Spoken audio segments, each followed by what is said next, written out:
6 days ago, the Phillies were in the Bronx in a midseason struggle. The hitting was nowhere to be found, and the wins were becoming harder to acquire game after game. Crushed in arguably his worst career outing the previous start, Jamie Moyer took the mound at Yankee Stadium and had the world champions guessing for 8 baffling innings. When the team was looking for a path to victory during their toughest stretch, the ageless one led the way.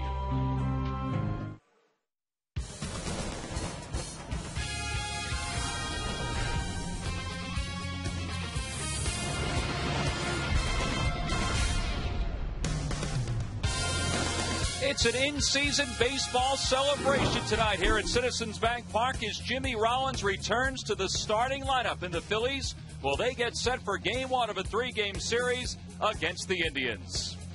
Hi, everybody. I'm Tom McCarthy, along with Chris Wheeler. Gary Matthews will be here in just a little while. We'll talk about Jimmy Rollins in just a few moments. But the other storyline tonight is that Jamie Moyer gets another start here at Home Wheels, where he has been really effective. Really effective, Tom, and this guy did a tremendous job his last time out. You figure the circumstances coming off that terrible game that he had in Boston. Roy Halladay had been hit hard the night before. Phillies desperately needing a win, and Jamie Moyer delivered big time. He threw a lot of strikes in this game. He got some ground ball out, and he just baffled the New York Yankees for 8 innings. And the Yankees, up to that point, were a smoking hot team, and Jamie Moyer just went out and got the job done. There's that ground ball double play late in the game that really helped him get through 8 innings. Congratulations all around there in the dugout. And Jamie's pitched very, very well here in this ballpark. You see, in 5 starts, the opponent's hitting only 188. That's one of the best opponents' batting average at home in the whole National League. Only 3 walks, which helps minimize damage anytime, and 22 strikeouts. So he's been very good here at Citizens Bank Park. Yeah, his control has been unbelievable the entire season. That's one of the reasons why he comes into tonight's ball game with 7 wins. Well, it's been a busy day here at Citizens Bank Park. Yes, Jimmy Rollins comes back off the DL. That's the big storyline. But there's been a lot of other movement with the roster. All kinds of stuff going on here today. Right, that Jimmy Rollins is back. Everybody happy about that. Now, Carlos Ruiz, they feel he has some concussion symptoms, so they're going to put him on the disabled list, backdated till last week. Greg Dobbs was designated for assignment. They, hope to keep him in the organization. There's some things that go through before that can happen. We'll see. Mike Zagorski was recalled from Lehigh Valley to give him another arm in the lineup, or in the bullpen, and Scott Matheson optioned to Lehigh Valley. Got 20 straight games coming up right now, so they like to have another pitcher around. You see Jimmy back. He's only played in 12 games this year. He's missed 55 games with that calf strain on 2 trips to the disabled list. His numbers are terrific, but they're only 12 games. Now, he adds so much to a baseball team with just his presence, and it's great to see him back in the clubhouse, have that spring in his step, and the players are happy to have him around. The amazing thing, Wheels, is that the Phillies have had just their projected starting lineup out there only 5 times this year. It won't even be their projected starting lineup tonight because Carlos Ruiz is on the disabled list. It'll be Jamie Moyer tonight. He'll be opposed by right-hander Mitch Talbot, who'll be making his 14th start of the year for the Cleveland Indians. Yes, Jimmy Rollins is back at shortstop. He's back in the leadoff spot. The lineups in the first pitch coming up next. Phillies baseball is brought to you by Toyota. Toyota's national sales event is going on now. Hurry into your Toyota dealer today. By Southwest Airlines. Want to see what a real airline is like? Go to southwest.com. Grab your bag. It's on. By Xfinity, it's TV, phone, and internet reinvented from Comcast. By Citizens Bank, with the most 7-day branches in the Philadelphia area. And by Independence Blue Cross. We're here for you every step of the way.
Are back in the starting lineup for the Phillies, and that's Jimmy Rollins, who was loosening up just a few moments ago out in the outfield. His greetings for his teammates in the dugout.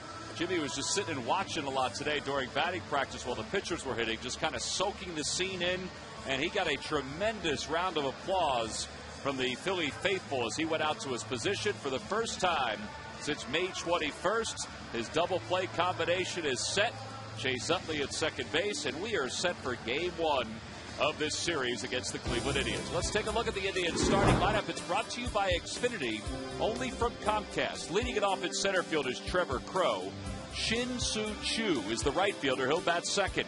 Batting third is the catcher, Carlos Santana. Austin Kearns is in left field batting cleanup. Johnny Peralta is the third baseman batting fifth. Russell Branyan, the former Philly, hits sixth. Anderson Hernandez is over at shortstop. He'll bat seventh. Jason Donald, also a former Philly, he'll bat eighth. And batting ninth and pitching is Mitch Talbot. And they will face left-hander Jamie Moyer. Jamie, who is 7-0 with an ERA of 2.5 in his last 11 starts against the Indians, but it's been a little while since he last faced Cleveland. Yeah, just a little, Tommy. He pitched against Cleveland a lot, though, when he was over in the American League. In fact, lifetime, he's 10-7. As you said, a long time back to May of 2006, the last time he faced him. They're a young, free-swinging team, so could this be good for him? Sometimes those are the kind of teams he really has success against, and there are his lifetime numbers against the Cleveland Indians. Oh, Jamie with 7 wins, 6 losses, an earned run average under 5. And here's Trevor Crow to lead things off, and the first pitch is in at the knees for a strike, and we're underway. Trevor Crow, who's missed the last couple of games because he fouled a ball off of his right knee, is back in the lineup, leading things off for the Indians. A spot that is normally saved for Grady Sizemore. Sizemore's out for the year with a knee injury. Yeah, Grady Sizemore, one of the best players in Major League Baseball, not just for the Indians or the American League, but the whole sport. And Manny Acta, their first-year manager, has to really miss him. Well, he misses him and Asdrubal Cabrera, their shortstop. So quickly, it's no balls and 2 strikes. Crow's a former #1 draft pick out of Portland, Oregon area, and a guy that that Jamie sometimes just doesn't like the baseballs. And here we go. We'll see if there's a lot of them that way tonight. Brian Knight is the home plate umpire. He was trying to decide which bag to put that one into. Well, sometimes they'll roll it right out. Other times they'll put it back in the bags. Try and sneak it back out there and see if he notices it again. And then they have the ball bags on both sides. Outside, 2 balls and 2 strikes. Well, the umpires include Brian Knight behind the plate, the crew chief Jerry Davis over at first, Sam Holbrook at second, and Greg Gibson around at third. That one's hit toward third. Easy play for Polanco. And a casual throw, one away.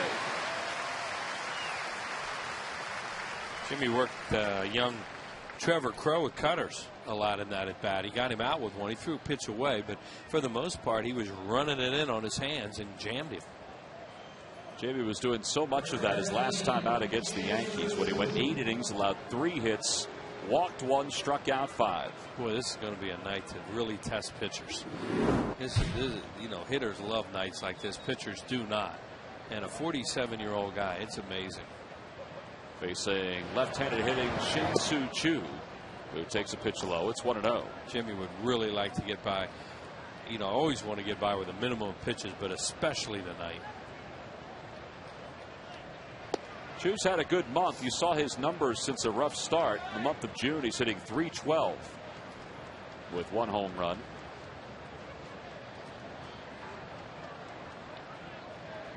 And a check swing, and it's 2 balls and 1 strike. We're talking this guy up on the Indians website. It's an all-star. And, somebody has to represent every team. And he certainly would have a shot at it.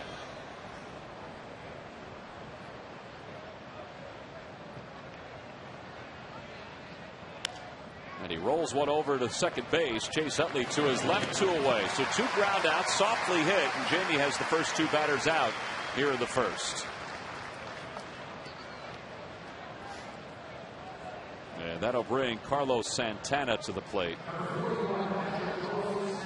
Last year, the Indians traded Victor Martinez to the Boston Red Sox, and one of the reasons why they were content on doing that was because they were able to get Lou Marson in the trade with the Phillies for Cliff Lee, but they also knew that this kid was on his way. And what a start he has had to his big league career. A .393 average. Switch hitter. Switch hitter. Switch hitting catcher. How about that? He was 3 for 4 on Sunday for the Indians and just missed the cycle. Didn't have the triple. Yes, 2 major league home runs already, both left-handed. And quickly he's behind, no balls and 2 strikes. You see his major league experience, 11 days. Meanwhile, you got Jamie Moyer, who celebrated his anniversary his last time out. His 24th year in the big leagues. Well, Santana's the kind of guy that if Jamie makes his pitches, he can get him out, because you can see already how aggressive he is. He looks like he check swing at the rosin bag right now. You know, he is up there hacking away at everything. You know, you make a pitch to a guy like this, you know, you have a chance to get it. If you miss, look out. Well, whether that means he's going to go away, we'll see. A lot of times he'll do that, try and get a guy off the plate and then throw changeup away. 1 ball, 2 strikes the count to Santana. And it's 2 balls and 2 strikes. Oh, went right back inside again. His last start, he became the oldest pitcher to ever beat the Yankees. And some of the comments after that game from the Yankees hitters were pretty incredible. Just the constant movement that Jamie had on his pitches.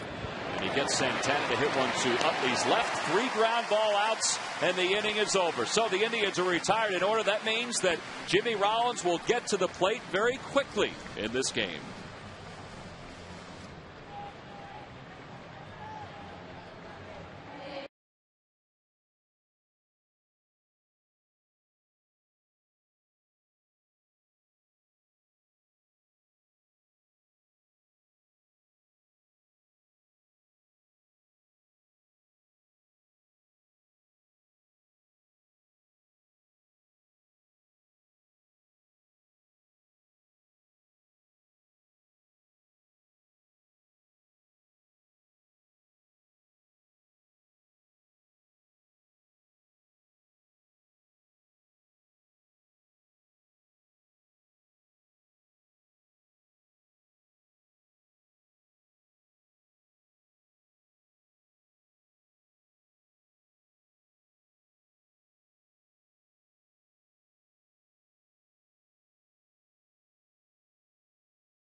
Look at Charlie Manuel's starting lineup, brought to you by Xfinity, only from Comcast. Jimmy Rollins leads it off, back from the DL officially today. Placido Polanco, the third baseman, bats second. Chase Utley hits third, followed by Ryan Howard, the first baseman. Jason Worth is in the 5-hole. He's in right field. Raul Ibanez is in left. He'll bat sixth. And then the bottom third of Shane Victorino, Brian Schneider, and Jamie Moyer. And they will face right-hander Mitch Talbot, a 26-year-old from Utah, who will be making his 14th start of the season. Coming off a really rocky outing against the Mets last time. He gave up 13 hits in that game, and they really knocked him around. But he has a chance to be a pretty good pitcher from what they say about him. You see left-handed hitters hitting just .217, so the first thing you think, why? Well, he has a really good changeup, evidently, and that's the kind of pitch that can give left-handed hitters problems. Southwest Airlines scouting report on him. He can freeze you with that little comeback fastball, and really likes that changeup. Well, Dan Baker, the public address announcer here at the ballpark, just introduced Jimmy Rollins, and a nice round of applause as he settles in. His first at-bat since the 21st of May, and he swings and just misses an extra base hit. So it's no balls and 1 strike to Jimmy. Jimmy has played in just a dozen games this year. So this is his 13th ball game. He was injured, or re-injured his calf, when he was put back into the leadoff spot against the Boston Red Sox. He injured it on a base hit to right field. Sweet swing. And it just It busted when he came out of the box. And he pops it up. Shallow left field. Austin Kearns got a late start. He's coming on. And he makes the catch.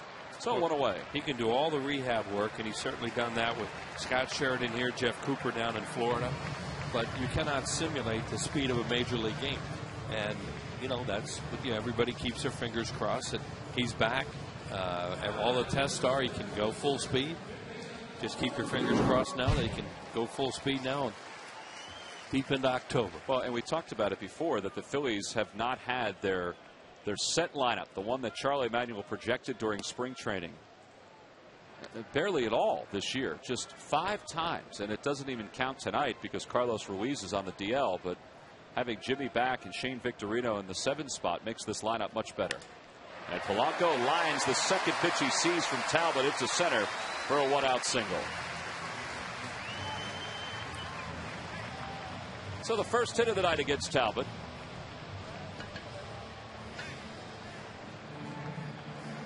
And it'll bring Chase Utley to the plate.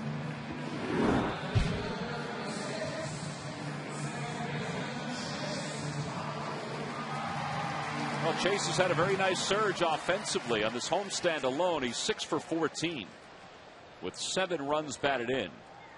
Those 7 RBIs took place in Friday and Saturday's games against the Minnesota Twins. So Polanco leads off first.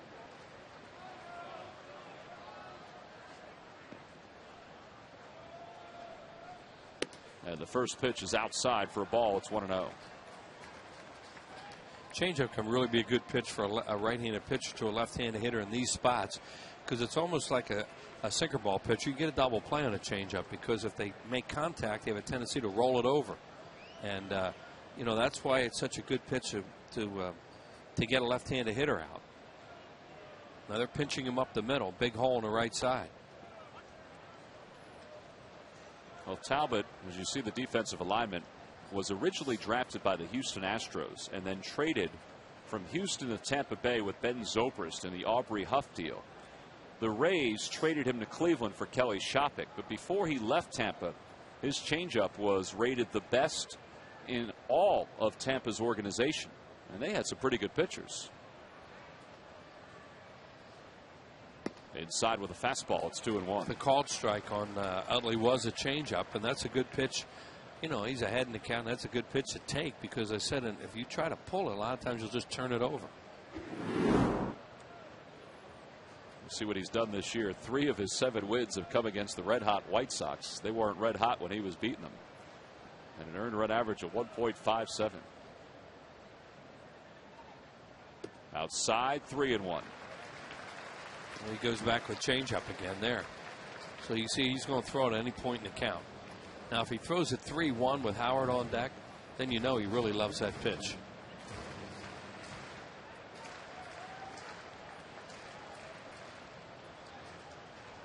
Russell Branyan holding on. Placido Polanco over at first.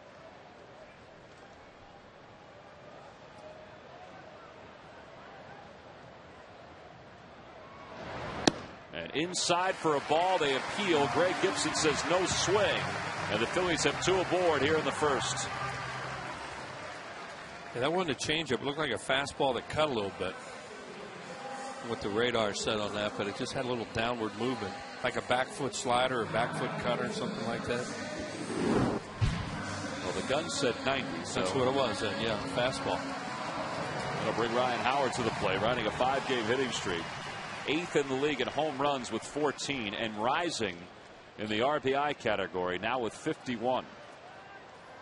They have 3 infielders on the right side. You would expect the same kind of alignment that Manny Acta used against Ryan Howard when he was with the Nationals, and this is a National League style pull defense for Ryan. Right. The only thing is they have to leave the third baseman probably where they don't want to have him, and that's because of the fact there's a runner at second. Hey, the Lucky McDonald's Phillies home run jackpot contestant is Sandra Brummett from Philadelphia. If the Phillies hit a home run in tonight's ball game, then Sandra will win $100. 1-0 the count to Ryan. And that one's hit through the hole on the left side of base hit. Around third, heading for home is Polanco. He's going to score. Over to third is Chase Utley. And the Phillies have taken an early 1-0 lead. And that is huge that Ryan was able to put it the opposite way. Yeah, and that comes from that overshift defense we just showed. They were not able to put a player in that spot because they would have had 3 on one side, and then the third baseman would have been right where this ball's hit.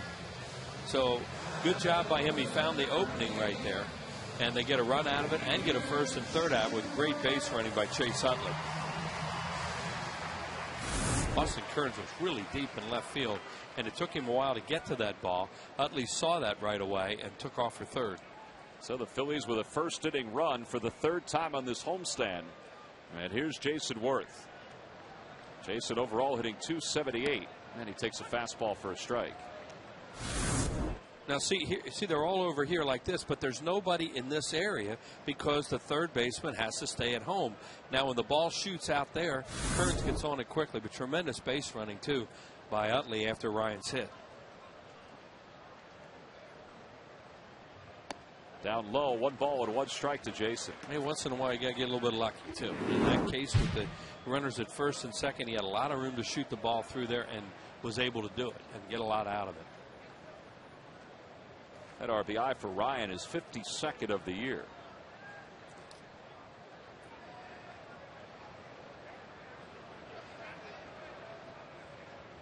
In the air to straightaway center field. That one is smoke. Moving back is Crow. Warning track wall. Makes the over-the-shoulder basket catch.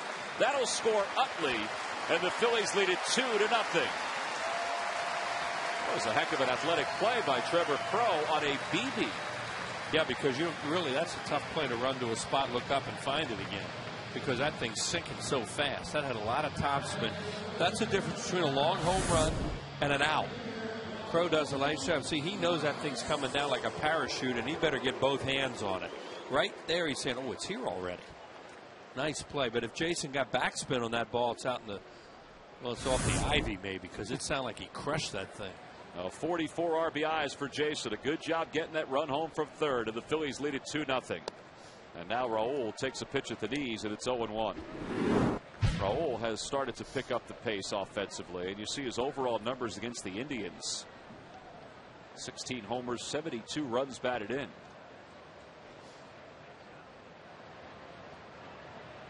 And he hits one in the air to straightaway center. Crow started in, but he heads back and has time and makes the catch. And the side is retired. But the Phillies scored 2 thanks to 2 hits. They strand 1. We go to the second. It's 2-0 Phillies.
Help send your favorite Phils to this year's All-Star game by voting up to 25 times at Phillies.com. Visit Phillies.com and cast your ballot now for your 2010 All-Stars. Vote early and vote often.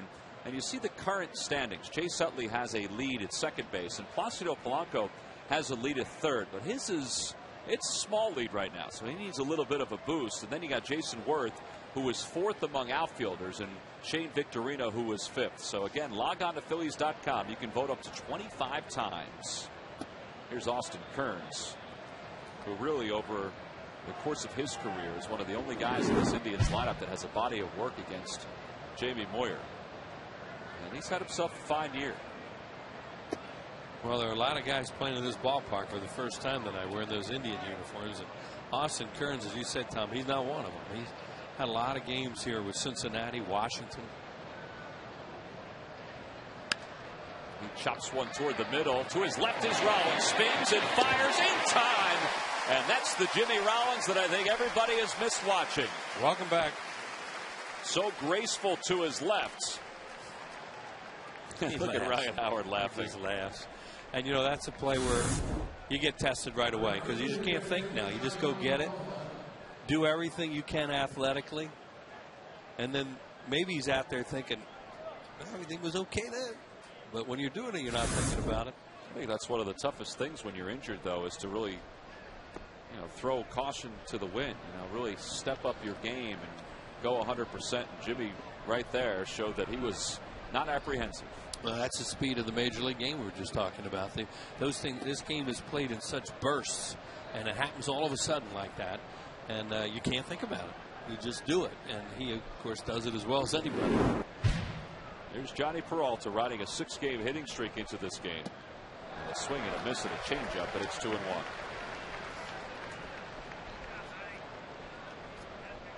Peralta is the all-time leader in home runs for an Indians shortstop. Overall, he's belted 100 home runs.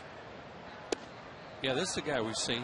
The Phillies have made 2 trips to Cleveland, played 6 games out there. This is the first time the Indians have been here in an official game. They were here, played the first games here, actually, when the Phillies' new ballpark opened in 2004.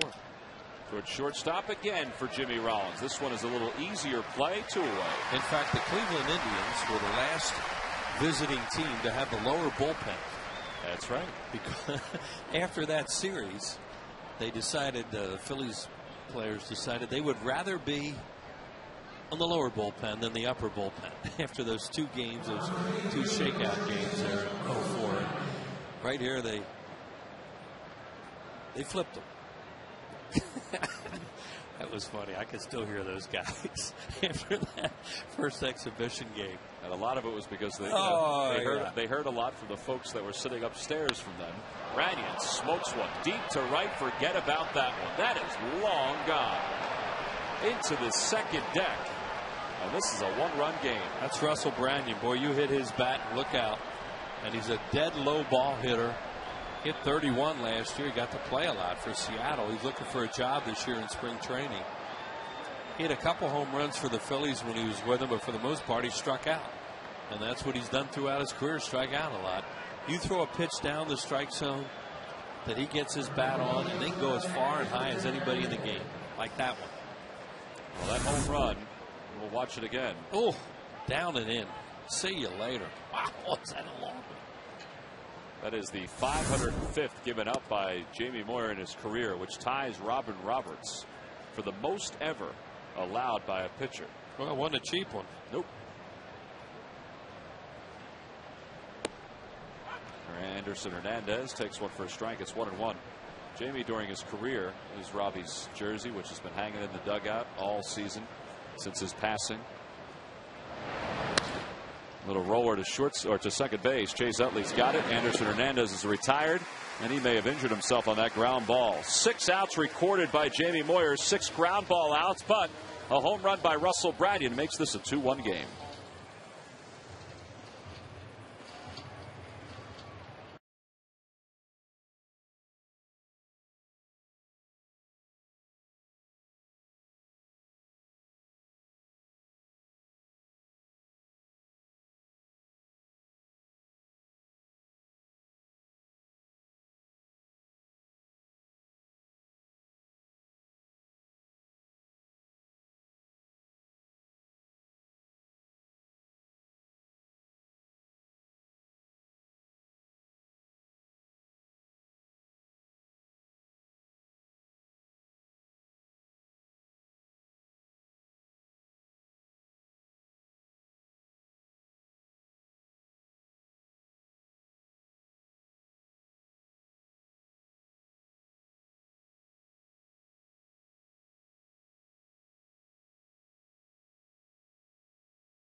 Picks and recap the entire night with Neil Hartman at Sixers headquarters in D. Lynham, live at the draft in New York City. Sixers Draft 2010, presented by your local GMC dealers. Thursday night at 6:30 and 10:30, only on Comcast Sportsnet.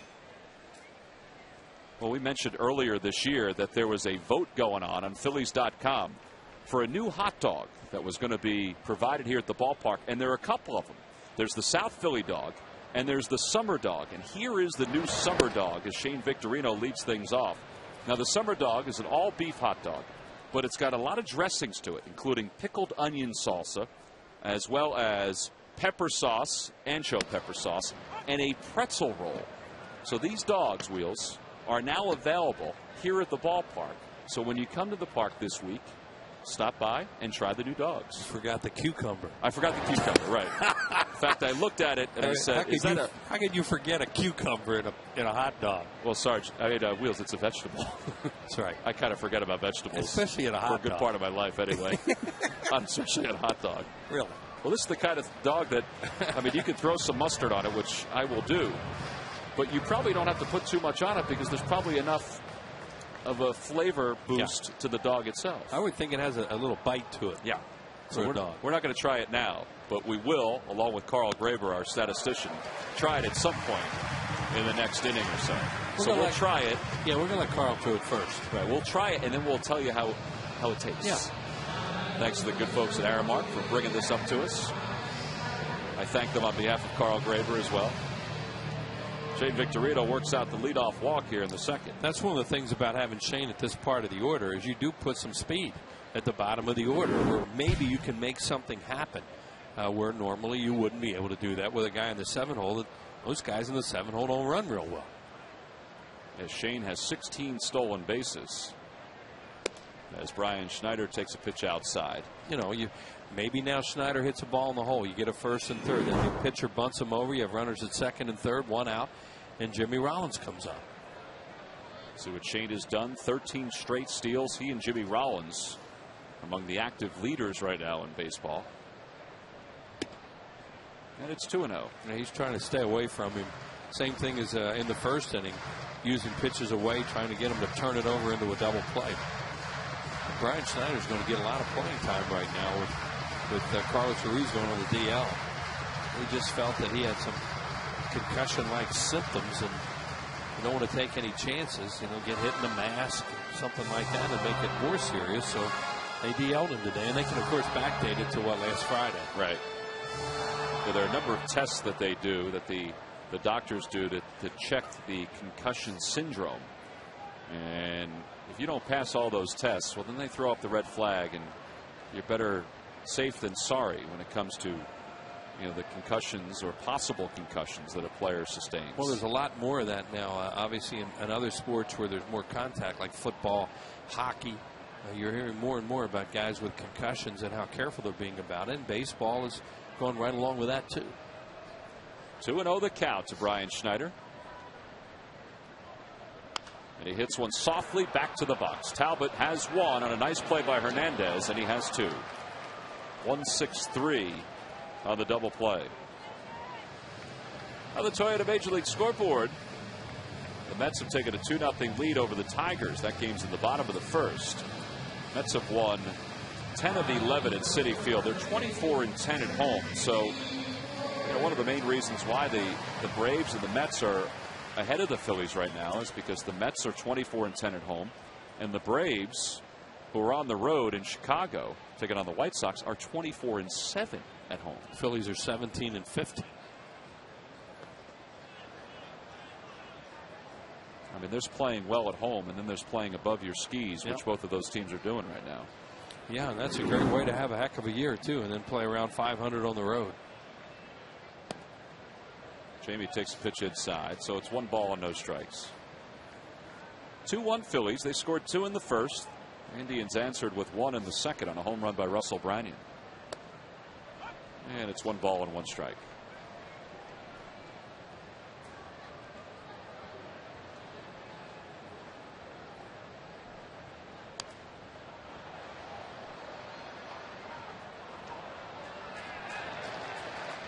Nice catch by that gentleman.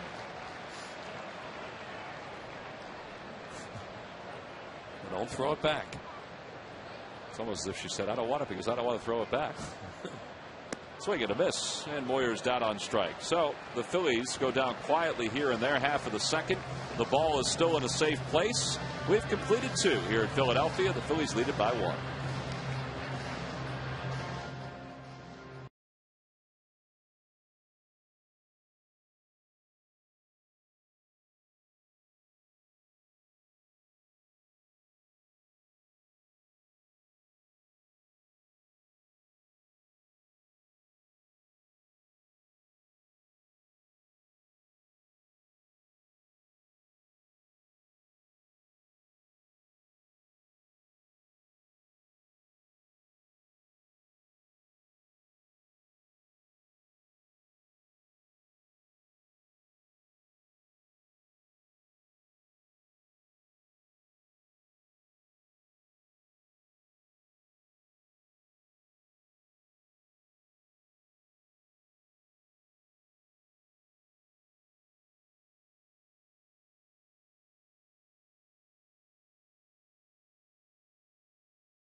Be a question. Log on to Phillies.com. Go to the fans section for all the information. And please submit your answer on the subject line. The question is, name the only skipper to manage the Phillies and the Indians in the same year. The answer will be revealed in the 7th inning. Now, the Phillies' current skipper has managed the Indians, but not in the same year that he managed the Phillies. I know that. It's in my book. See, that's why it was important for you to write the book, because now you're better suited for these questions. I don't think I would have remembered that if I hadn't had to do all that research. I may be wrong, but when you said that, I didn't think I know that. Well, here's Jason Donald, former Philly prospect. And he lines one to center field right at Shane Victorino. 1 away. So Jamie's allowed 1 hit so far. It's the home run by Branyan, but it was long enough to rattle anybody. Yeah, it was a Russell Branyan homer.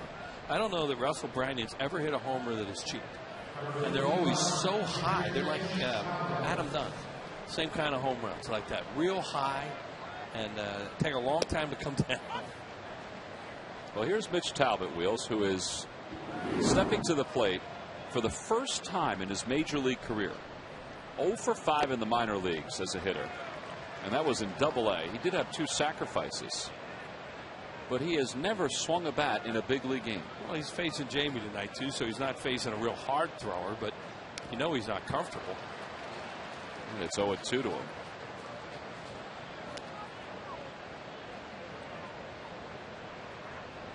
There's Russell.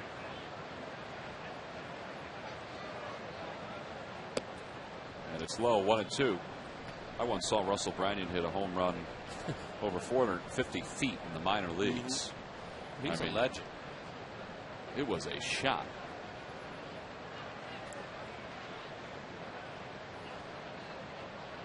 And a swing and a miss. And Jamie has his first strikeout. 2 outs.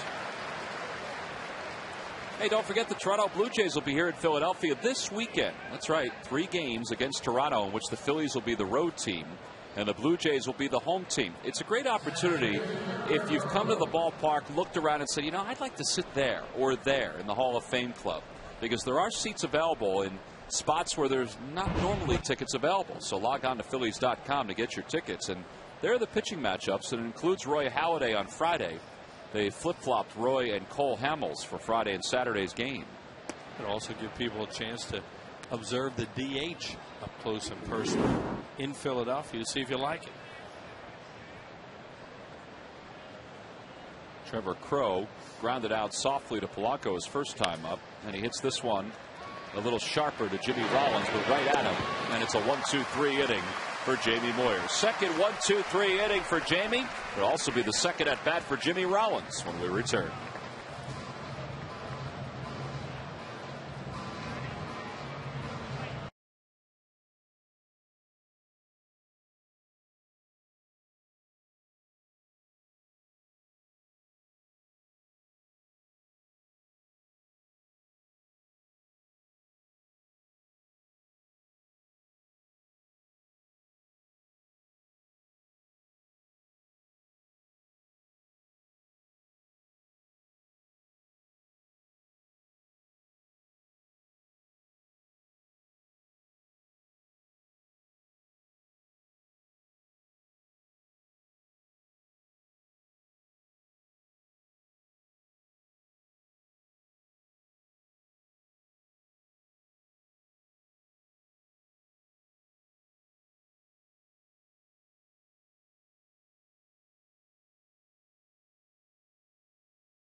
The area Chevy dealers. Visit ChevyDealer.com. By Thomas Jefferson University Hospitals. Call 1-800-JEFF now. By Southwest Airlines. Go to Southwest.com. Grab your bag. It's on. And by Suzuki and the amazing Kizashi Sports Sedan. Now the Phillies lead it 2-1. Jamie Moyer has 2 1-2-3 innings so far in this game. And a reminder that every time the Phillies retire the opposing team in order, Comcast will make a contribution to Phillies charities. Well, one thing that's happened this game, other than the Branyan bomb, is what you hope would happen with a young team like the Indians, is they're hooking a lot of balls to third and short. And, you hope they keep doing that. Let's see if Jimmy Rollins and the Phillies offense can get some more runs. By the way, that Xfinity Triple Play, your complete lineup for digital TV, high-speed internet, and home phone. Jimmy flied out to left his first time up, and he pulls that one to the right side. Jason Donald glides over to get it, and one away.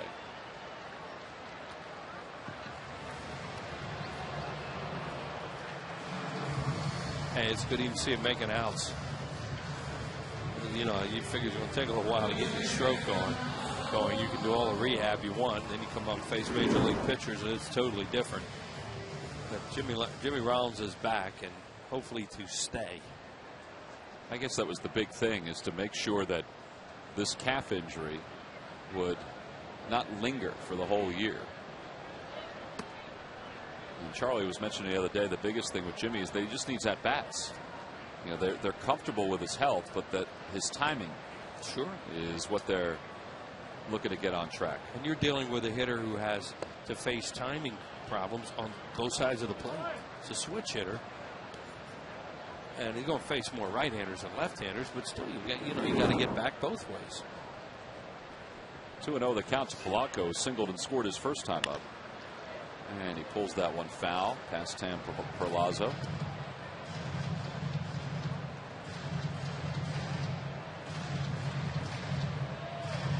Nice technique by that gentleman, very cool. Put that big paw down. Made sure it was foul.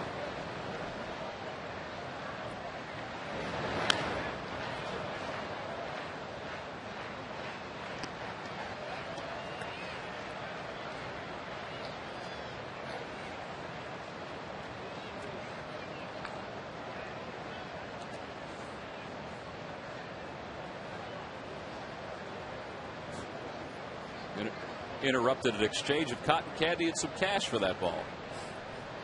Here's the 2-2 pitch to Polanco. Look out. Into the crowd over the first base dugout.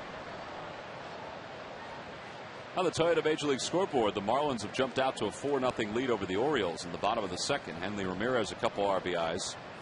Orioles have the worst record in Major League Baseball. The Indians are second. Orioles have lost 19 of 23.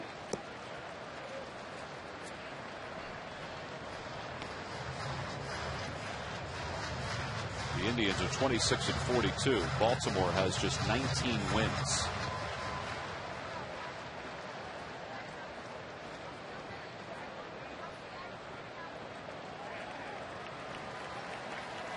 Opposite way for Polanco. And Chu has to head back a few extra strides to make that catch for the second out. Now the Atlanta Braves, who are ahead of the Phillies by 5.5 games in the National League East, 4 in the loss column. Well, they'll be here for a big 3-game series beginning Monday, July 5th at 7:05. 3 night games. It's a Hatfield Dollar Dog Night on Monday the 5th. And then Tuesday the 6th, it's the IBEW Local 98 Charlie Manuel Louisville Slugger Bat for fans 14 and under. Order your tickets now by going to Phillies.com. Going to be a lot of electricity here at that here at the ballpark for those 3 games. Tommy Hanson pitches tonight for the White Sox. Their starting staff has really jumped out to a good start here in 2010. Yeah, they're on the road at Chicago. Are the Braves? Tom mentioned how well they've been playing at home, and the White Sox are on a little bit of a hot streak right now. So see what happens. Yeah, the White Sox have won 10 of 11.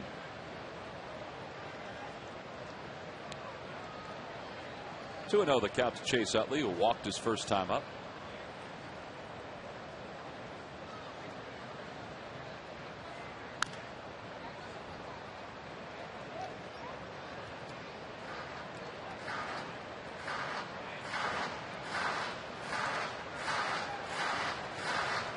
Mitch Talbot in his last start against the Mets allowed 13 hits, including 4 doubles. He said after the game that he and Carlos Santana, his catcher, just were not on the same page. They had some communication issues. He thought he threw pretty well, but 13 hits and 8 runs doesn't tell the same story. No. On the outside corner, it's 2-2. Henley thinks that pitch was outside. Has a quick word with Brian Knight.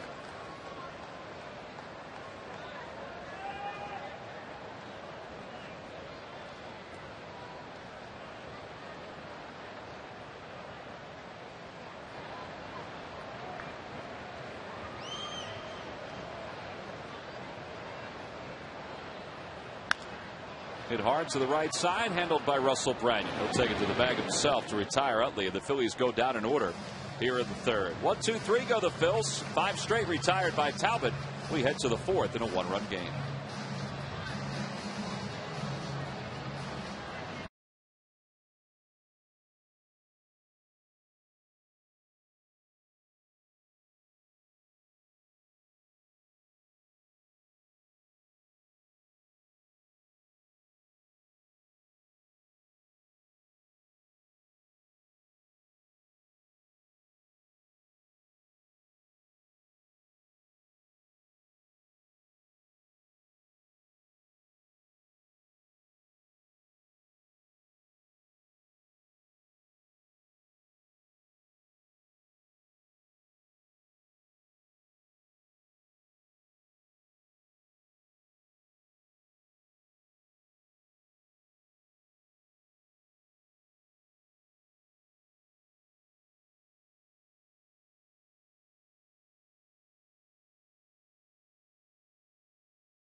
Analysis from former Philly Ricky Pitalico on Phillies Postgame Live, presented by Sloan Toyota, right here on Comcast Sportsnet.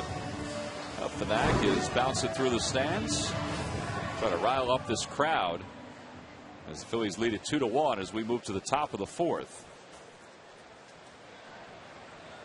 Fanatic was working extra hard today because the Indians have not had a regular season game here in Philly, so he was kind of introducing himself to the Indians players.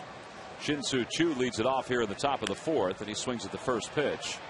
And Gary Matthews joins us here in the booth, and Phillies lead it 2-1, and Sarge, it looks like Jamie's picked up right where he left off in his last outing. Getting ground balls, has good location. Even though he doesn't throw hard, he will pitch inside. Just like there. And Choo did not have a great swing. And there's one away. So one out here in the fourth. Well, Jamie, besides the fact that he's still pitching at 47 and has won 265 games, he also has done amazing work with his wife Karen in the community. And last night here at the ballpark, he had his celebrity waiters event, which Sarge was part of. Sarge was one of the waiters. How did it go? It went great. They did a great job with that. Actually, all the guys were pouring wine, so you had to know a little something about being able to pour it and pour it on the right side. But it was a great event, and glad we were invited there. Well, it raised a lot of money for the Moyer Foundation, which Jamie and Karen have done so much great work with Camp Aaron, which is a bereavement camp that they've set up in almost every major league city. Did you get any tips from any of the waiters that were on site in helping you distribute the food and the wine? I was given the tips. Oh, you were? That's right. Of course he was. That's right. You know, restaurant. I know a little something about those those restaurants. Now the count is 2-1 to Carlos Santana. Yeah, but you're right about that with the camp. So many kids love to go to camp. As you see, this changeup out in front of that ball. That's a filthy pitch for any young pitcher or aggressive hitter. Jamie continues to pitch inside. But for any kid to be able to go to camp during the summertime, and I know I sent my kids there for fun time and also to get rid of them at times. But it's always a great camp, and they enjoyed going. A lot of friends that they would make that are still friends to this day. Well, the Camp Aaron, which Jamie and Karen through the Moyer Foundation have put together over the last handful of years, is a bereavement camp, as we said, for kids who have lost brothers or sisters at a very young age, and it just gives them a chance to get away and, as you said, have fun and enjoy the company of some other kids. And they've done such great work, and as Jamie said, his dream and Karen's dream is to have a Camp Aaron in every major league city by the time it's all said and done. Well, Jamie gets it. He's one of those players that give back. That's why he's been blessed probably to be able to pitch this long. Austin Kearns behind in the count. No balls at 2 strikes. Kearns grounded the shortstop his first time up, so he's 0 for 1. A little easy to get items to be able to bid on when Jamie asks a particular player. Pretty difficult to turn down the elder statesman. And a call, strike 3. The elder statesman has 3 strikeouts so far through the first 4 innings of this ball game, plus 8 ground ball outs. He'll head to the dugout, leading it 2-1 with Ryan Howard set to lead it off.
Advance by Xfinity. It's TV, phone, and internet reinvented from Comcast. And by the Quality Plus Ford dealers.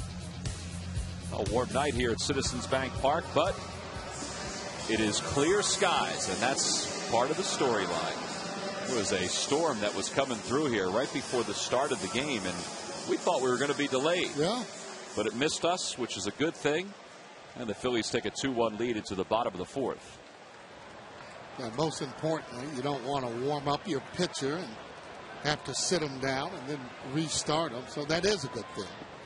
Ryan Howard has an RBI tonight and a swing and a miss at an 89-mile-an-hour fastball, and it's 0-1. Actually taking that ball the other way. You don't see him do that very often. But if he tried to pull that pitch, it would have been a ground ball, probably to the right side, I'm sure. And he lays off the change. They appeal. No swings as Greg Gibson. 1 ball and 1 strike. Sarge, it might come as a surprise to baseball fans that the Indians, even with all of their problems, just 26 wins this year, are 3rd in the majors in complete games with 6. Wow. Now, the Phillies and the Dodgers lead the way. And then the Indians are 3rd with 6. Roy Halladay is the real reason the Phillies lead the way. He and Jamie Moyer. Jamie has 2. And Roy will pitch on Friday night here at the ballpark. I say that because, usually when a team has just 26 wins, you would point to a lack of starting pitching. And they have a couple pretty good pitchers, Fausto Carmona and Jake Westbrook. The Phillies have a few pretty good pitchers in their own right. You would expect them to be among the league leaders in complete games. Yeah, well, then that would tell you if they're not up and winning that it's been a lack of hitting or timely hitting. Seems to be going on all over the league, however.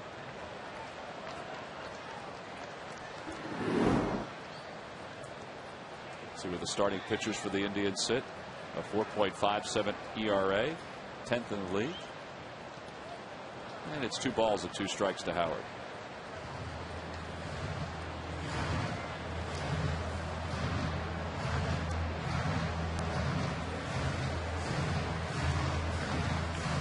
Atlanta winning a lot of games so far. They're going to cool off. You'll see they'll get right back. It'll settle down. They'll start to lose their share of ball games.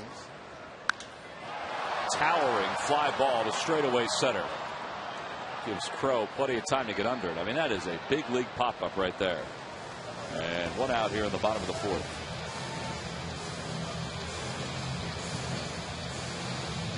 Well, Ryan is retired. Along with Gary Matthews, I'm Tom McCarthy, live from Citizens Bank Park. Game 1 of 3 between the Phillies and the Indians. Phillies have, not counting tonight, 5 more games left against the American League, at least during the regular season. They'll wind it down this weekend against the Blue Jays. Jason Worth, who has a sac fly, takes a pitch low. It's 1-0. Jason hit a ball to the warning track at BB his last time up. Got good extension on that ball.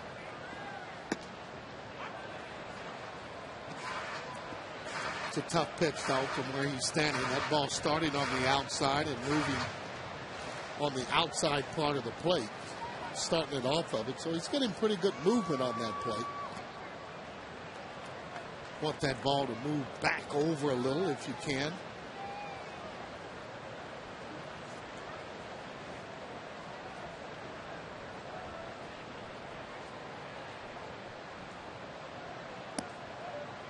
Down and away. 3-1 the count to Jason.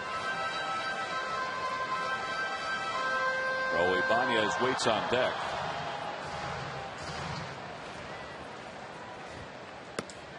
That guy wants a little more offense, just to shake him from his hibernation. I wake him up with some loud noise, meaning balls being hit hard.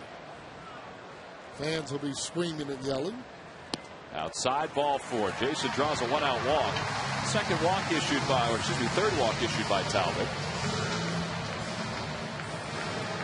And and a base runner for the Phillies. And Raul Ibanez will be the batter. Sarge, you mentioned how you think the Braves are going to cool off. I was mentioning before how good they've been at home, how good the Mets have been at home. The Phillies need to be better here at home, don't they? No question. If they're going to be able to win their division or get to a wild card, usually teams play better at home than on the road. Simply because you have that home cooking, you have your fans there screaming and yelling. See the Phillies split 17-15 at home, 18-17 on the road. Numbers are very similar. More home runs here at Citizens Bank Park and a better ERA here at Citizens Bank Park. Yeah, I'm really surprised at that average there, and I know the guys will pick that up. Well, they're just too good of hitters not to.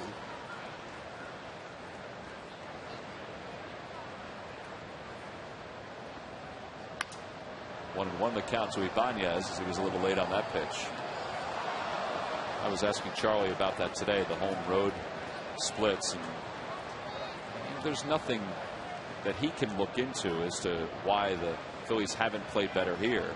He just thinks it's going to even out by the time the season winds up. Well, that's what you're hoping, and hoping that they play well in that National League East to be able to catch up. It's like Jason Worth was leaning just a little bit.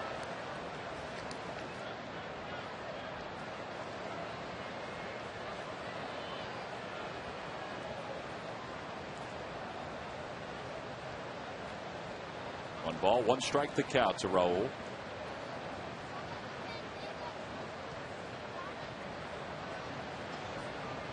And he pulls it toward the right side into right field, a base hit. Jason's around second. He's going to go to third. Here's the throw by Chu on one hop, not in time. That's good aggressive base running right there by Jason.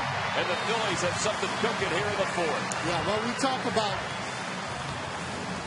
thinking of your teammates and making sure that you do everything possible to put them in a good situation. Check this out as Jason lets it go through. Now he's getting ready to turn on the Jets.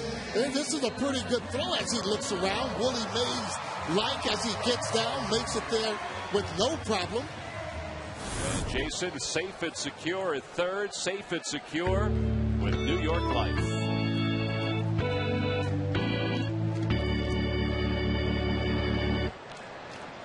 An opportunity to add to their lead here in the bottom of the fourth. And Shane Victorino, a .389 average with runners in scoring position, and this is why it was so important to get him back in the 7 spot in the order. And he takes a pitch low, 1 ball and no strikes.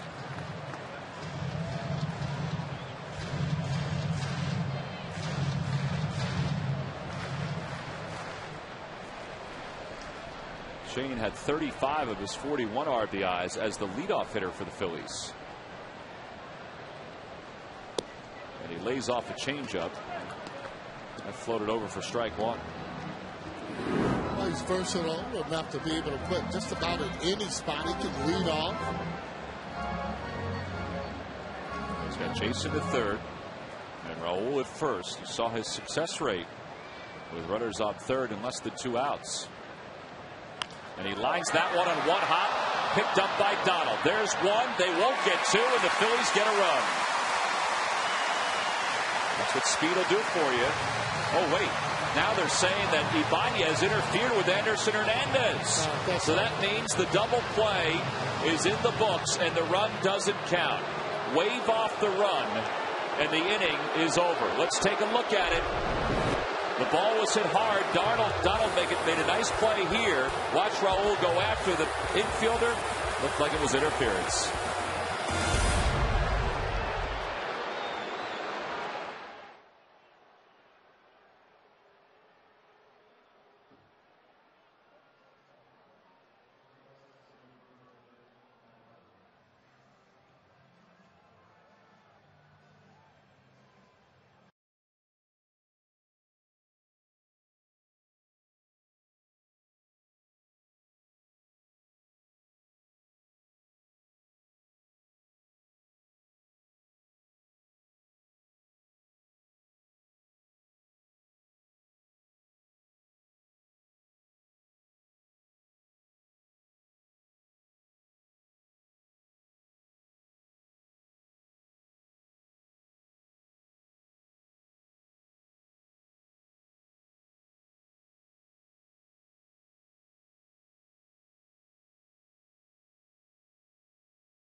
Charlie Emanuel is talking to the first base umpire, Jerry Davis. He's the crew chief. Charlie has just been ejected from this ball game. Third time this year he's been ejected.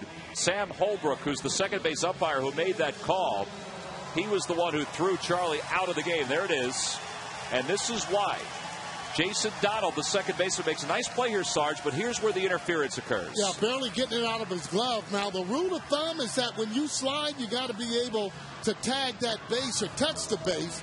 And when you see him sliding there, there's no way with that slide he'll put those hands up. Now, you see, nowhere near second base. And not only that, Victorino had that play. Now, you see he's going over. He started at it, but he went all the way over. So, again, wasn't able to. Like you see Victorino as he goes through. Abanya's not able to tag second base. That's the call. I think once Charlie sees that, I think he's going to feel that might be the right call on that. Now, there was no chance, even if, Raul had slid right to the bag and Hernandez had gotten to first with the throw without anybody obscuring his vision or moving his body around to get Victorino. But still, the rule is that he's got to be on that. He's got to be able to reach out and hit that bag, like you said. That's exactly right. Jamie gets the first out with one pitch as Peralta's retired. One away here in the fifth. So Pete Mackanin takes the lineup card. And he will finish off this game as the manager. Yeah, one of the things, the runner has that whole view in the play right in his eyes because you're running. So there was some hesitation by McDonald. Victorino from that left side, very difficult to be able to double him up. It would have had to have been a clean play as hard as that ball was hit in order to get him. Well, here's Branyan, who homered his last time up, and Jamie came back with a similar pitch, but just didn't hang it this time, and he's ahead 0-1. Branyan's home run, his first time up, they say was 429 feet into the second deck. That's a long way, but I got to tell you, I've had him before in the fall league. I've seen him hit them much further. This guy will hit the ball as far as anybody in the league. Little number off the end of the bat. Jamie off the mound quickly. 2 outs. Now, I'm not sure if you remember this play, but back in 2007, the Mets and the Phillies, this was a huge interference play that helped the Phillies to a victory. Marlon Anderson went right after Tadahito Iguchi, and C.B. Buckner called him out for the same reason, Sarge, that he didn't get to the second base bag. Yeah, well, he went in and he's saying that he tagged the bag or that he was at the bag. He threw his hands up and actually hit the fielder on that particular play. Well, here is Anderson Hernandez, and he takes a pitch at the knees.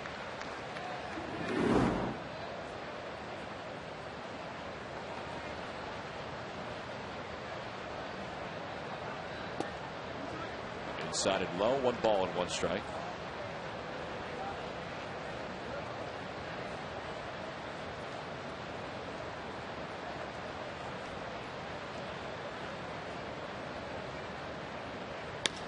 In the air to right center field. Jason Worth calls off Shane Victorino, and the side is retired in order. Jamie Moyer has allowed just 1 hit through the first 5 innings. The home run by Branyan back in the second. He leads at 2-1 as we go to the bottom of the 5th.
State Dodgers in town for a 3-game series. You can get your tickets by logging on to Phillies.com. The Dodgers have been teetering back and forth between first and second place in the National League West, or I should say first, second, and third place in the National League West. And there you see it. The Giants lead them by a half a game. The Padres lead them by 2 overall. They're just 2-7 in their last 9. You can log on to Phillies.com. Get your tickets today. Last of the 5th, Phillies lead at 2-1. And Brian Schneider leads it off. By the way, just a little house cleaning from that play that ended the 4th, that double play. If you are scoring, it doesn't go down as a 4-6-3 double play. It's a 4-6 double play, according to the official score.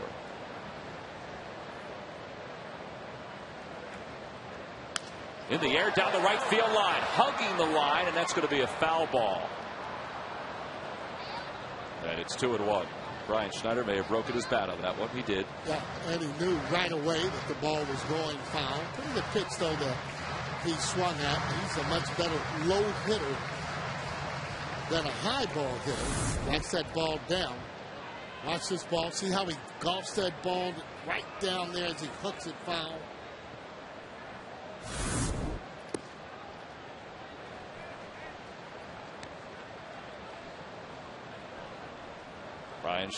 Brian's still looking for that first home run.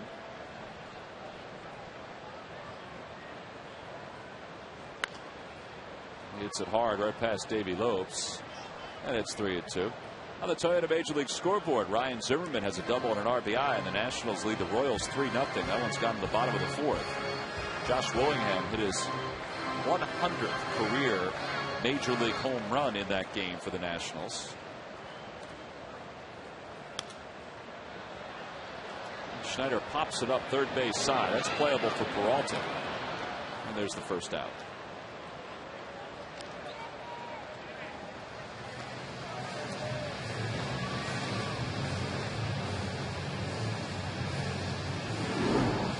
Well, Jamie struck out his first time up.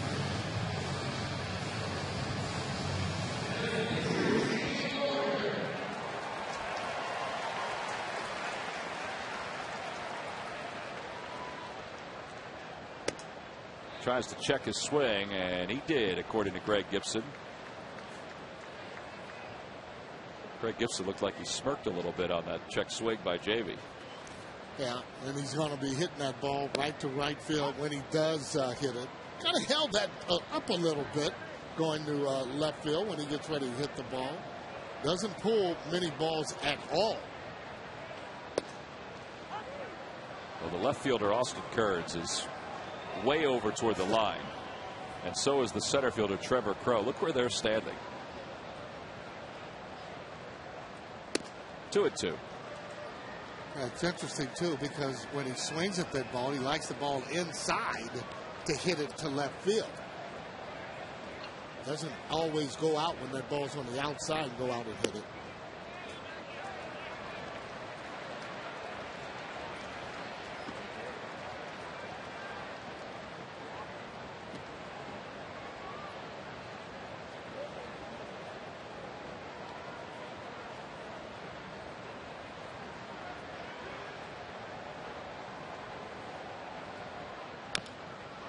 Little tapper up the first base line.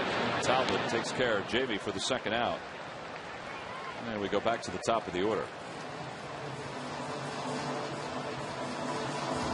So Talbot's only allowed the 2 runs in the first, and that's been it.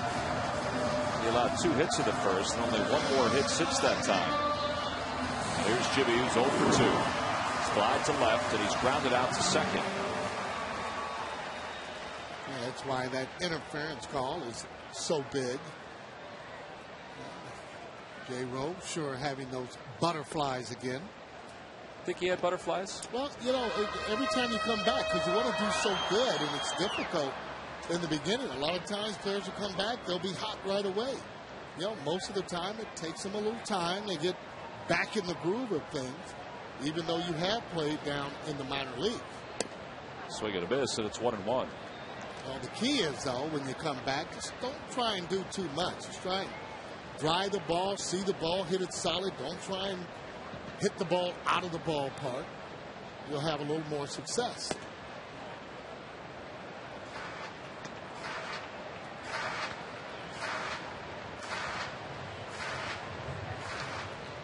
Two balls and one strike the count to Jimmy.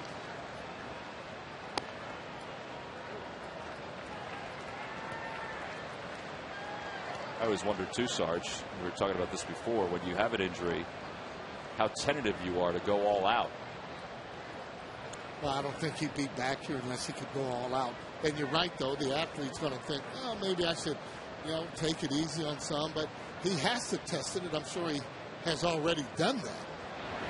Pulls that one toward first. Backing up on it is Branyan. And he takes it to the bag to retire the side in order. So the Phillies go down quietly here in the fifth. We've completed 5 at Citizens Bank Park. Still, the Phillies lead it by 1.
On the rise, and so are the power totals for the Phillies slugger. The month of June has been an awakening for his long-distance swings, and he ranks among the league leaders in slugging percentage during the 3rd month of the season. With plenty of hot summer days ahead, you can surely expect to see big blasts and big offensive totals from the Big Peeps. And it's brought to you by Independence Blue Cross. We're here for you every step of the way. Oh, there is Ryan Howard, who has one of the 2 RBIs for the Phillies tonight. Now has 52 runs batted in this season. And his success has certainly evolved here in June. Look at those numbers. 6 home runs and 19 RBIs in the month of June. So he'll go back to work over at first. And Jamie Moyer goes back to work with the bottom of the order. Yeah, that's pretty scary because he hasn't gotten really hot yet. Before this summer's over with, he's be hitting the ball a little bit better. Still picking up the RBIs, which you like to do.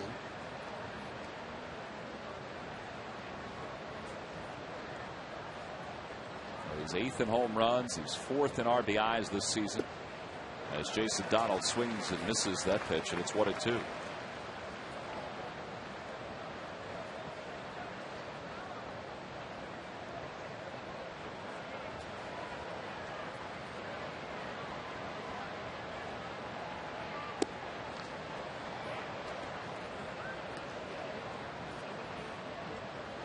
It's been Jamie's MO here over the last few games. He's throwing a lot more pitches inside, and that opens up his soft pitches outside. There's that soft pitch outside, and he gets Donald to ground it right back to the box. So Jamie now with 11 ground ball outs. As we have 1 gone here in the 6th. He's only allowed the home run to Russell Branyan. I mean, that's how good he's been again here tonight. Indians pitcher Mitch Talbot. He'll have problems on that left-hander for whatever reason. Those power guys doesn't have enough to get inside on him. If he leaves it out over the plate, they usually hit the ball pretty hard. There's Talbot, who struck out his first time up in his first big league at bat, and he's behind 0-1.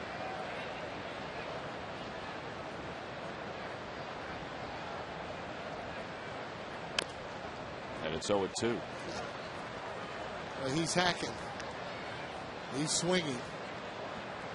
Jamie's got him set up for any kind of breaking ball in the dirt. Or that change up. Get him out in front.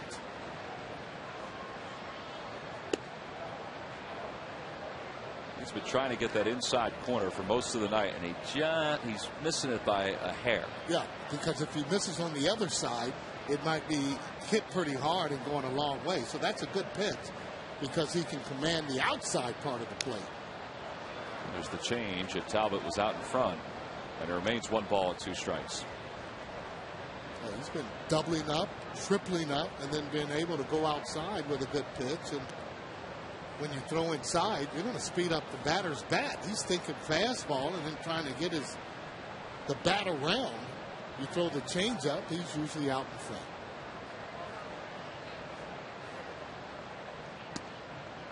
Two and two the count. Jamie came into this game tonight with 3,990 innings pitched during his career. He's got 5 1/3 so far tonight. And a chopper toward third. Polanco across the diamond, make it 5 2/3. So he's on the doorstep of 4,000 innings pitched, Sarge. He would become only the 42nd pitcher in Major League history to reach 4,000 innings pitched. I mean, we've talked about it. He's just had a marvelous career to be able to pitch that many years. I mean, forget the winning and the losing, just to be able to play Major League Baseball as long as he has and be able to compete. Well, as you saw by that line, he certainly competed against the Yankees his last time out, and he's competing again tonight. 2 away. Here's Trevor Crowe, who's grounded out twice, and he takes a pitch low. It's 1-0. Yeah, I think that game Jamie pitched in New York really gave them a shot in the arm. Don't know if many people gave him a chance other than himself, probably, just because of the way he pitched in Boston. To come back and pitch like that against the Yankees was just something to see.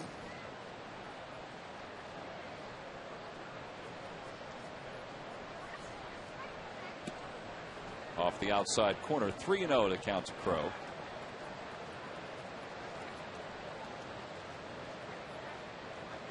With Chu on deck. And that's over at the knees. It's 3-1. He has been pitching in. This is a pitch, however, I think he'll probably go away. Well, he comes right down the middle of the plate with it. He may have wanted that away, but it came back over the plate. And I say that too, though. Less damage if a hitter's going to hit the ball that's away instead of throwing a strike in his wheelhouse. You saw those numbers on Jamie. The fact that he's won 54 games with the Phillies. You know, since he spent 1 full year in the minor leagues, which was back in 1992. And that's when everybody thought, well, his career is over with. He was 10-8 that year with Toledo in 21 games.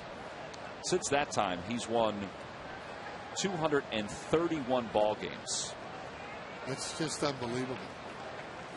And like you said, coming from the minor leagues, and that shows you the dedication he has and what he thinks about his ability to go back to the minor leagues and get back and have success. Toward the hole at shortstop, backhanded by J-Roll. Sets and throws on 1 hop, and it's off the glove of Ryan Howard.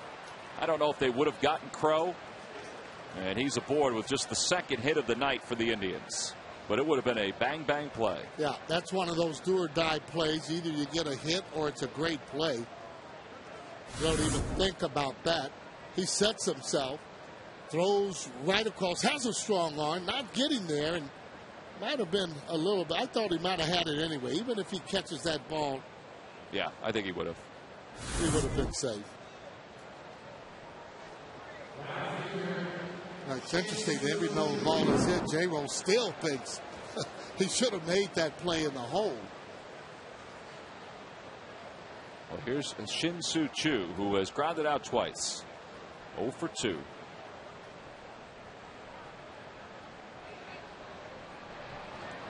Crowe has stolen 8 bases this year. He's been caught twice.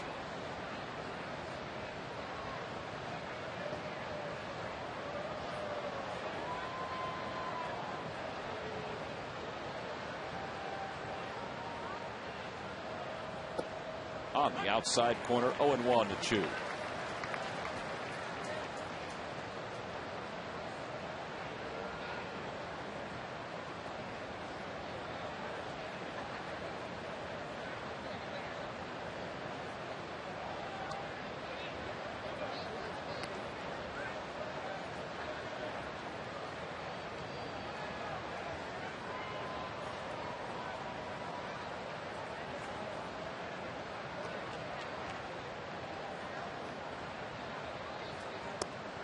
That one just misses. It's 2-1. Chu was a pitcher when the Mariners signed him after playing over in South Korea. For some reason, they thought he would be better suited being an outfielder. He had never really hit until he signed his first professional contract. But he's turned into a pretty good hitter. He's got a good arm in that outfield, and anytime you see an outfield in right field, you know that he has a good arm, or especially the best of the other two. He's ahead 3-1. And he lays off, and that's the first walk of the night for Jamie. So he's got a tough spot here with runners on first and second, but with rookie Carlos Santana due up, Jamie just takes a walk behind the mound, with the Phillies hanging on to a 1-run lead. Yeah, I think he might have really wanted it to happen there with left-handed batter Chu. Well, this kid coming up, Santana, he's having a terrific year since being called up there from the minor leagues and put it to that third spot. Shows you what they think about him as a hitter. That's usually the best hitter on your team.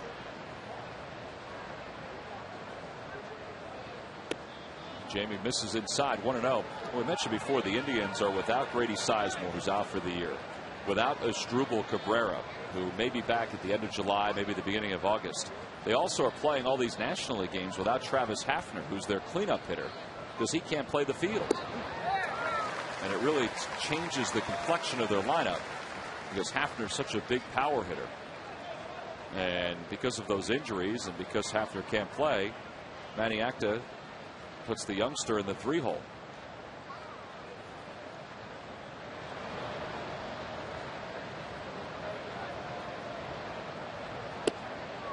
Two and 1 to count.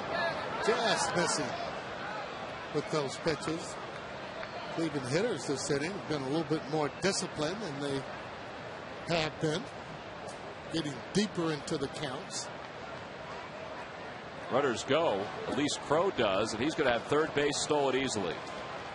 Now, it's just a timing play. You're just counting Jamie and looking at him, doing the same thing every time. That's why, again, you will vary the way that you look back at that runner. See, look at the break there. He started, then he just stopped. Jamie was doing the same thing, and no chance at all for Snyder to throw him out.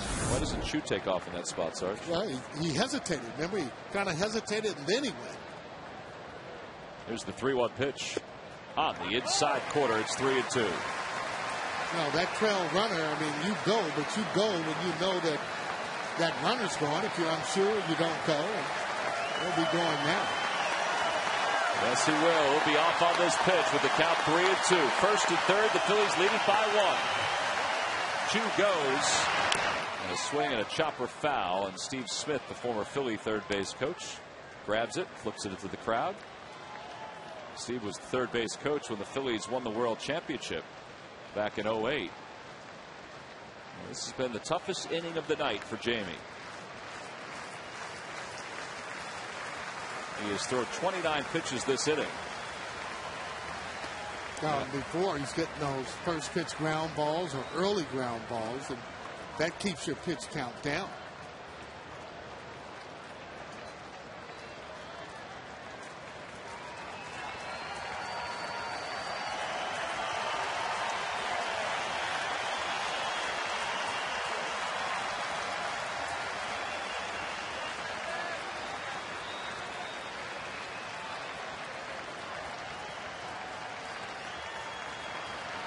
Chu goes again.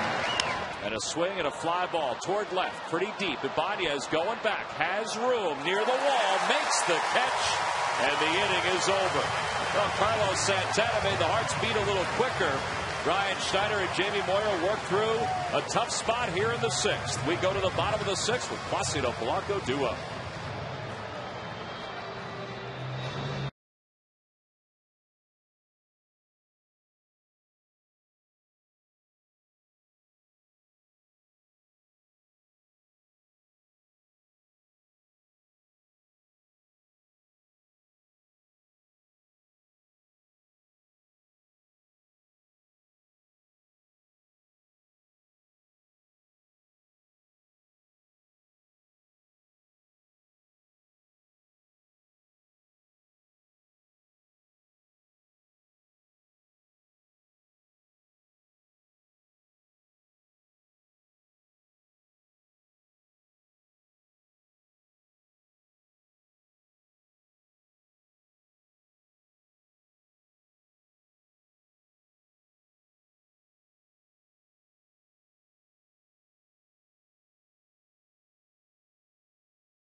By Toyota. Toyota's national sales event is going on now. Hurry into your Toyota dealer today.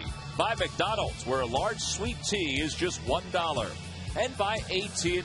Rethink possible. A beautiful sky up above here at Citizens Bank Park. A warm night. And school is either out or almost out for all the kids who are here watching this game. I would think, depending on where you are in the Delaware Valley, your school year could be over with. That guy looks like he's just trying to keep his eyes open at this point. A lot of Philly T-shirts all over the ballpark.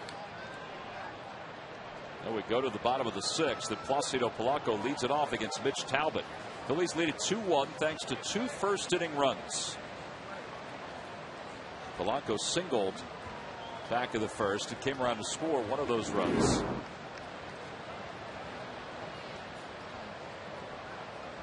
And now Mitch Talbot asked for Carlos Santana to go through the signs again. Sarge, I mentioned before that these two guys had communication problems the last time out. And a lot of times the confidence that a pitcher has with what a catcher's doing dictates a lot of his success or failure in a game. Yeah, there's no question about it. And then when you're a rookie catcher, you know, you go through a little bit more on veteran pitchers and making them feel confident. And they feel confident when they win or not getting hit hard. But a lot has to do with the location where they throw the ball. Pretty good cutter. On the Toyota Major League scoreboard, the Braves have taken a 3-0 lead over the White Sox in the bottom of the 2nd. Brooks Conrad has 2 RBIs. Atlanta has won 19 of their last 25 games. Chopper right side. Branyan, who is not known to be a very good fielder, was able to compose himself on that. And it's time for our Coors Light Freeze Can. On the night that Jimmy Rollins returns from the DL, it's a tribute to him. As we welcome him back, Chase Utley welcomed him back. And he has gone right to work defensively over at shortstop. He's even made Ryan Howard work a little bit. That's our Coors Light Freeze Can.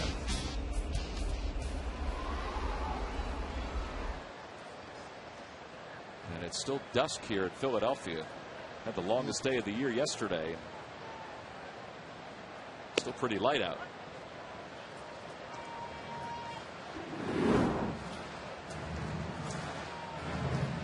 Chase is 0 for 1. He grounded to first his last time up, walked and scored in the first.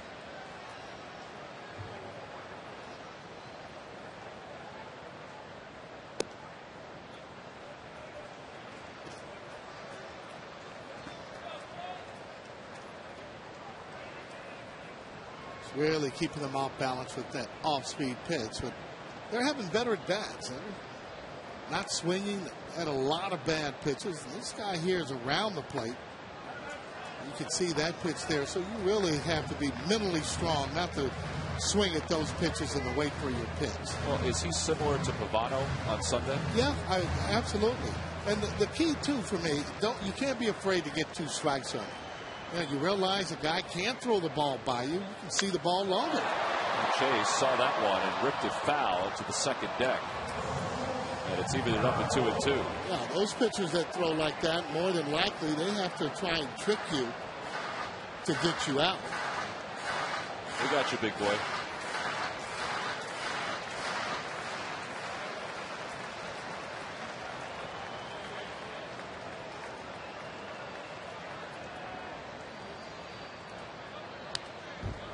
And it remains 2-2 to Chase.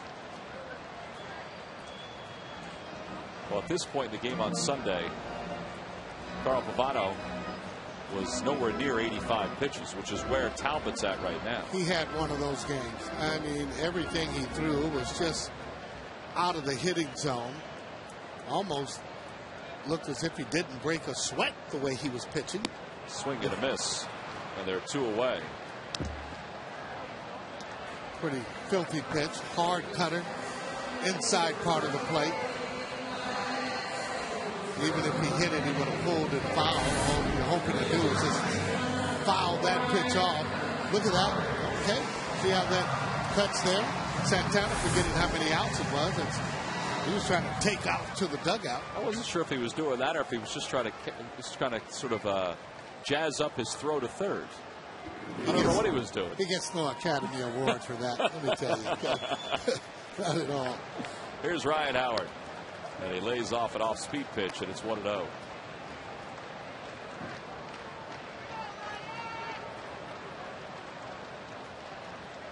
Chase still running through that at bat.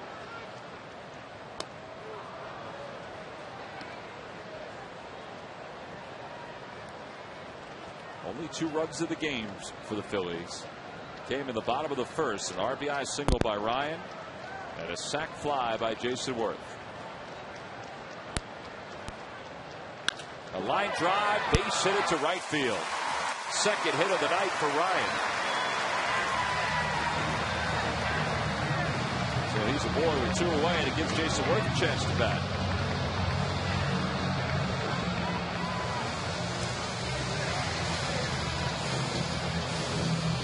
Sarge, what do you see from Jason and from Ryan these last few games? Well, Ryan, he's hitting that ball so hard, and it's a matter of time before he starts to even lift a little bit more. It's a good sign. Hit the ball the other way and just hit the ball hard.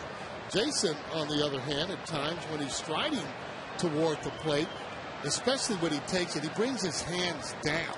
You always want to stay in a hitting position if you can. See how he just drops his hands all the time.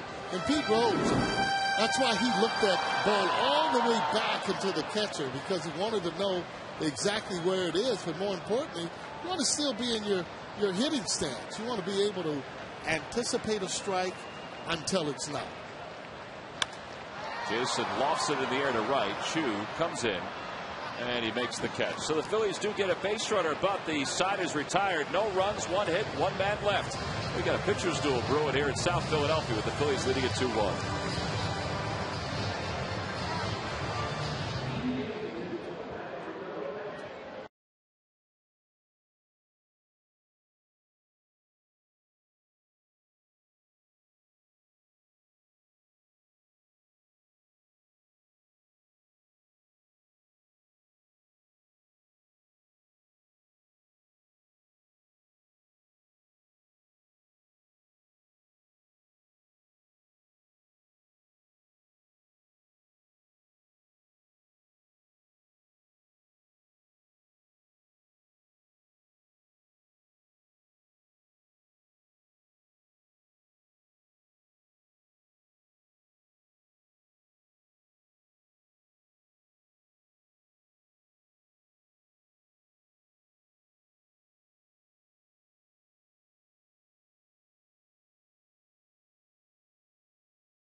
hot night like this, you wouldn't expect a close game or a low-scoring game, but that's what we had there. 2-1. Phillies with 2 in the first. Brannion's home run in the second inning. The Indians only run. Jamie Moore, another tremendous outing, and Mitch Talbot basically matched him pitch for pitch here tonight, Thomas. You have a 2-1 game heading to the second. Yeah, you wouldn't have thought that watching Mitch Talbot throw in the first when he allowed those 2 runs, but he really settled in, and since that time has allowed just 2 hits. As Austin Kearns greets Jamie Moyer with a fly ball the opposite way, 1 out here in the top of the 7th. And you know, what more can you say about Jamie? I know we throw out his age all the time, and we always chuckle after we say 47 years old, but what he has done this year at his age, I mean, it is truly a marvel, and it continues to be that way with each passing start. Yeah, it's pretty amazing. When he hits his spots, you know, he really competes, and he's doing that again tonight. Plus, we talked about maybe this team would be young, a little bit aggressive, and jump at some stuff tonight, and they are.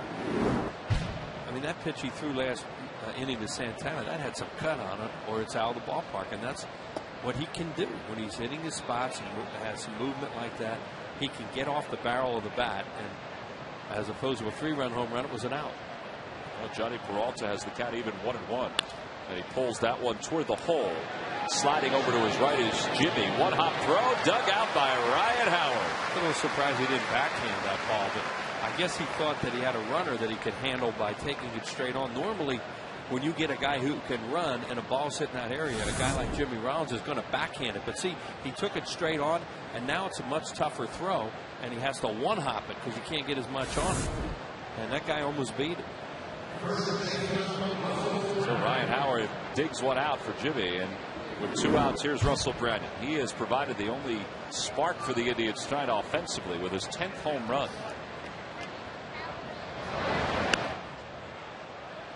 Pops that one foul, and here's that homer. Well, he loves the ball down. Russell Brannion's always been a low ball hitter, and you saw where that one was. It looked like he was trying to cut it away from him a little bit, and he hit it way up in the air and out of the ballpark, and that's a typical Brannion home run. Excuse me, Tom, but this guy has a lot of holes that you can pitch to, and that's why he struggled throughout his career to be a consistent player, because he can hit the ball as far as anybody. Well, as you said before, he has struck out a lot during his career. He is the 325th different hitter to homer against Jamie. And these lucky fans are tonight's Citizens 7. They will receive a prize pack courtesy of Citizens Bank. Citizens Bank with the most 7-day branches in the Philadelphia area. To find a branch near you, visit citizensbank.com.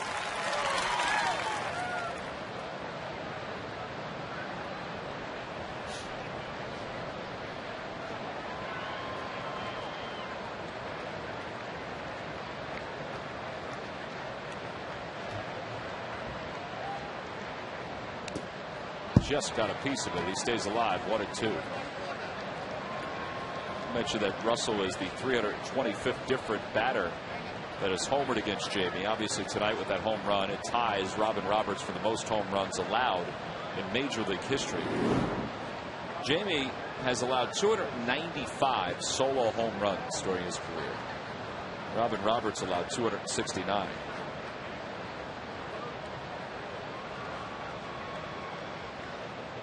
And a swing and a miss, and he got Brannion way out in front, and he picked up the strikeout. 1, 2, 3 go the Indians here in the 7th. That's right. It's time to stretch here at Citizens Bank Park at Jamie Moyer. He's retired 4 straight. He retires the side in order again, and through 7, he's allowed just 1 run.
trivia quiz answer.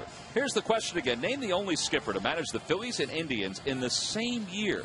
This guy got fired by the Phillies in 1983 while the team was in first place. Then later was hired by the Cleveland Indians, managed there, I don't know, for a few years, I think. One of the good guys in the game, Pat Corrales. Pat Corrales would be correct. Log back on thephillies.com to find out if you're the winner of a Phillies prize pack. Thanks for playing Dodge Stuff the Fans. Now, Pat Corrales has also been a pretty good mentor for Manny Acta when Manny was the manager for the Washington Nationals. That's a great baseball man. And Paul Owens went down there that year as Contreras gets up. Paul Owens went down there that year. Phillies went to the World Series, lost to Baltimore after they fired Pat in June. I believe it was June that year. The club was in first place. Yeah, not too many managers have been fired when the team's in first place. No, not too many. Raul Ibanez leads it off against Mitch Talbot here in the 7th. And it's 1 ball and 1 strike. Now, you saw Contreras warming up in the pen for the Phillies. Jamie is due to bat 4th in this inning. And I think Charlie's looking for a little offense to help out Jamie's 1-run lead. Right. If they get to the point where, they go down quickly, which you hope they don't do, they just send Jamie out for the 8th inning. But if they get to a spot where, you can knock in some runs, and as a result of that, the Indians have a right-hander and a left-hander up in the bullpen. The Phillies with just one left-handed hitter on the bench now after the Dobbs move today. 2-2 the count. Greg Dobbs designated for assignment. He did so many great things for this Phillies club during their run to 3 straight National League East titles and a World Championship. And a pop-up. He'll be back into the seats. Ruben Amaro was talking today that he hopes that Greg Dobbs gets through waivers and the Phillies can maybe send him to Lehigh Valley, get some at bats, and get him back up here again to help this team out as the season moves on. There is Ruben. He's got Profrock down below. Busy day for the Phillies with Jimmy coming back.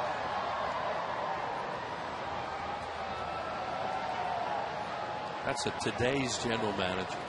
Computer, BlackBerry. They used to sit there with a gin and tonic in front of them. or a beverage of choice. Now, boy, as you said, a busy day today and a lot more involved in being a general manager of a team than there used to be.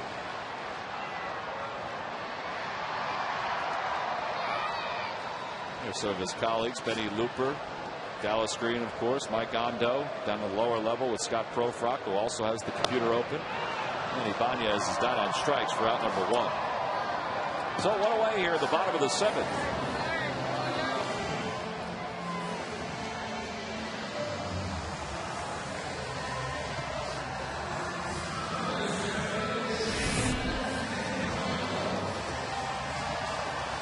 Well, there's Carlos Santana. We thought last inning that he had forgotten the outs, but I think by watching that strikeout there that he gets himself set up to make that throw around the horn. Yeah. Because it'd have to be an awful fast inning to forget the outs. Particularly when it's the first one. Yeah, exactly. I mean, you one hitter. I think that's just a shtick. And, the way he hits, I guess he can do some of that stuff.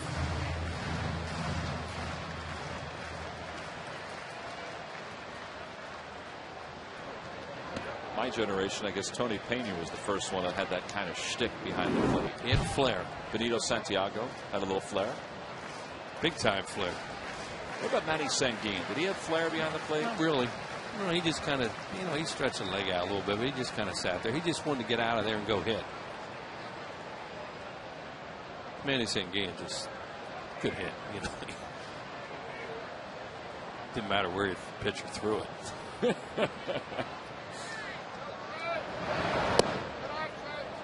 It's low. 2-1 the count.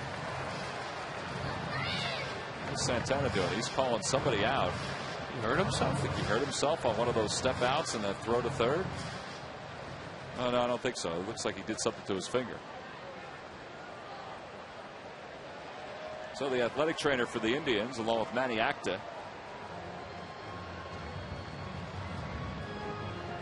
may have cut himself.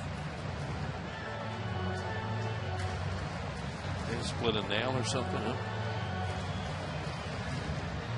Talbot kind of looked funny when Santana called for the trainers. Yeah, I mean, it's not like he got his hand in there or anything. I don't know. Talbot's thinking, is he calling them out to look at me?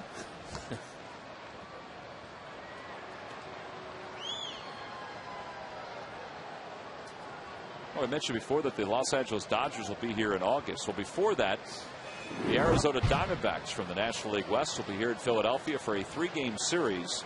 Tuesday, July 27th, the 28th, and 29th. All 3 games are at 7:05. You can log on to Phillies.com to purchase your tickets today.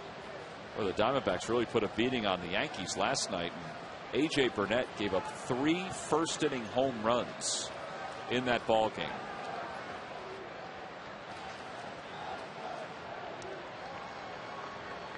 In a rematch of the 2001 World Series.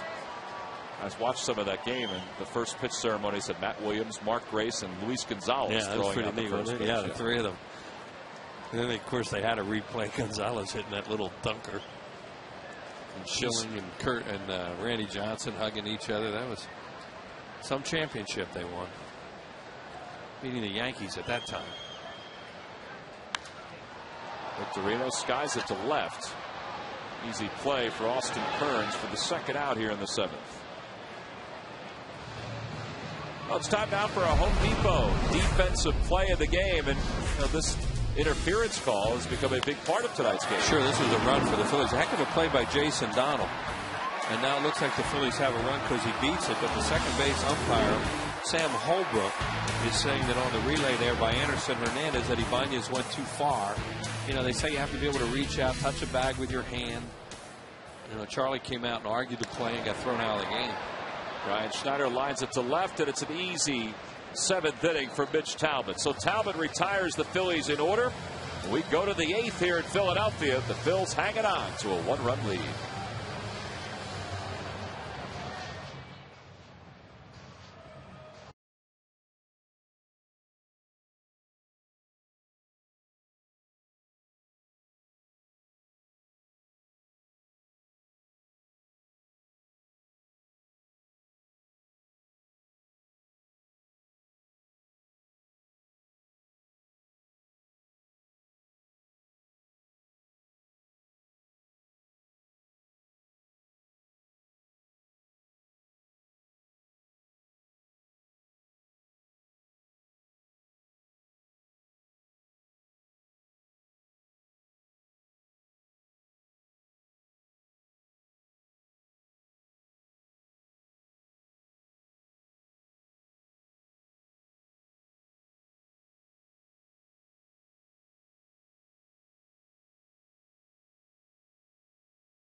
For amazingly low office product prices by Southwest Airlines. Go to southwest.com. Grab your bag.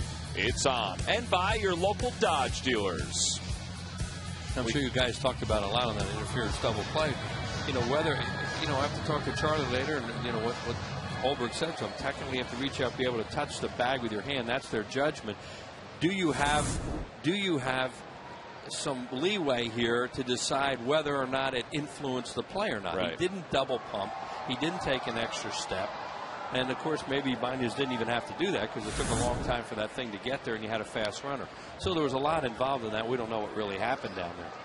Anderson Hernandez, who was involved in that play, leads it off here in the top of the 8th. Well, that was our thought. I mean, you know what the rule says. You got to be able to touch the bag with your foot, your arm, anything, your hand.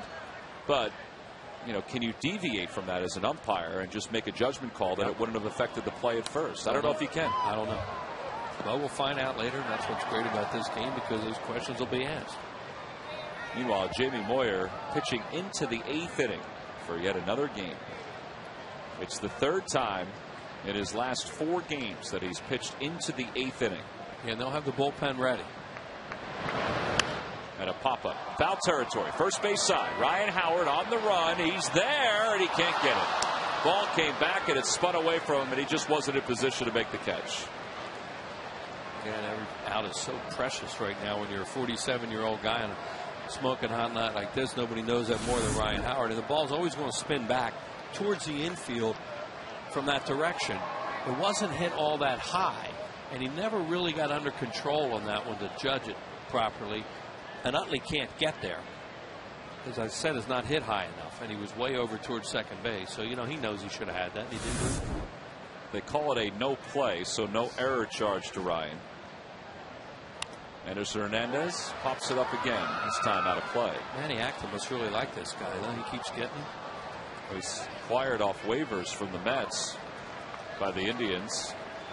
He had him in New York when he was the third base coach, and he had him with the Washington Nationals. Right. That's what I mean, three places. Wow.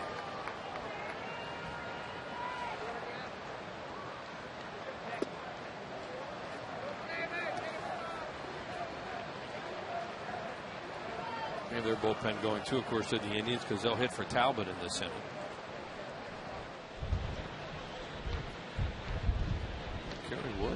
Kerry Wood.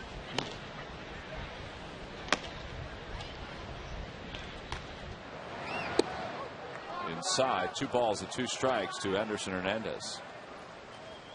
J.C. Romero has joined Jose Contreras in the Phillies bullpen. Phillies leading 2-1. They scored their 2 runs in the first inning. Line drive and a few hops toward Jimmy Rollins at short. And Hernandez is retired. 1 away here in the 8th. What has Jamie done tonight? Well, he's retired 5 in a row at this point, but also this whole night has been unbelievable with the ground balls. Well, that's the idea with Jamie Moore. If he can give his infielders a workout, that's what he's trying to do. You know, he'll get a strikeout, you know, or 2 or 3, but that's not his game. This is his game right here. Changing speeds, causing weak outs. Balls will be hit at infielders, maybe back to him once in a while because he's an outstanding fielder, and he's done another really good job here. 14 ground ball outs tonight for Jamie. 2 hits over 7 1/3. And Jason Donald hits into the air to straightaway center. Victorino going back. He's there.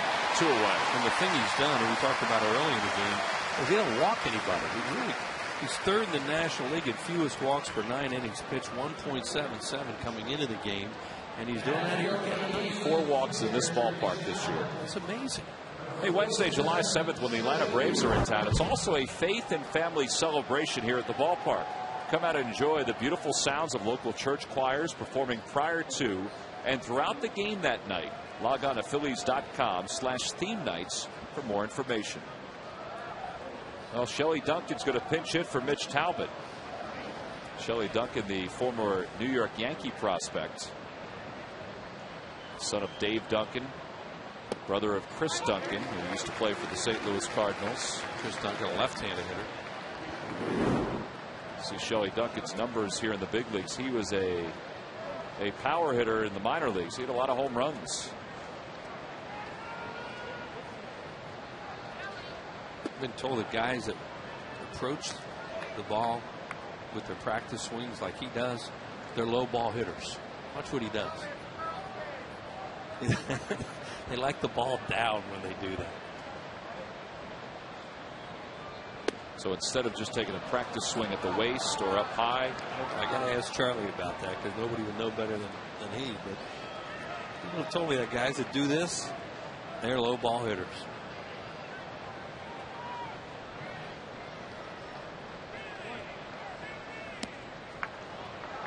Looks at a changeup outside. 3 balls and 1 strike. Trevor Crowe on deck.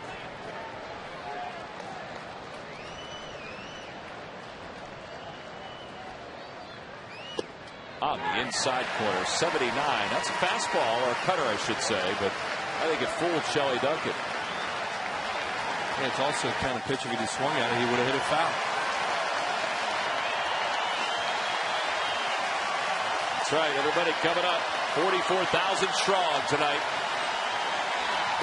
On from the inside corner. Called strike three. Jamie Moyer with pitch number 107 retires the Indians in order here in the top of the 8th inning. What an amazing night again for Jamie Moyer. Second straight outing. He has thrown 8 innings of brilliant baseball. That guy likes it. He led the charge. We go to the bottom of the 8th.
Major League Baseball All-Star Game as the best of the American League take on the National League's top players. Don't miss the action Tuesday, July 13th at 8 Eastern, 5 Pacific on Fox. And a reminder, this one counts.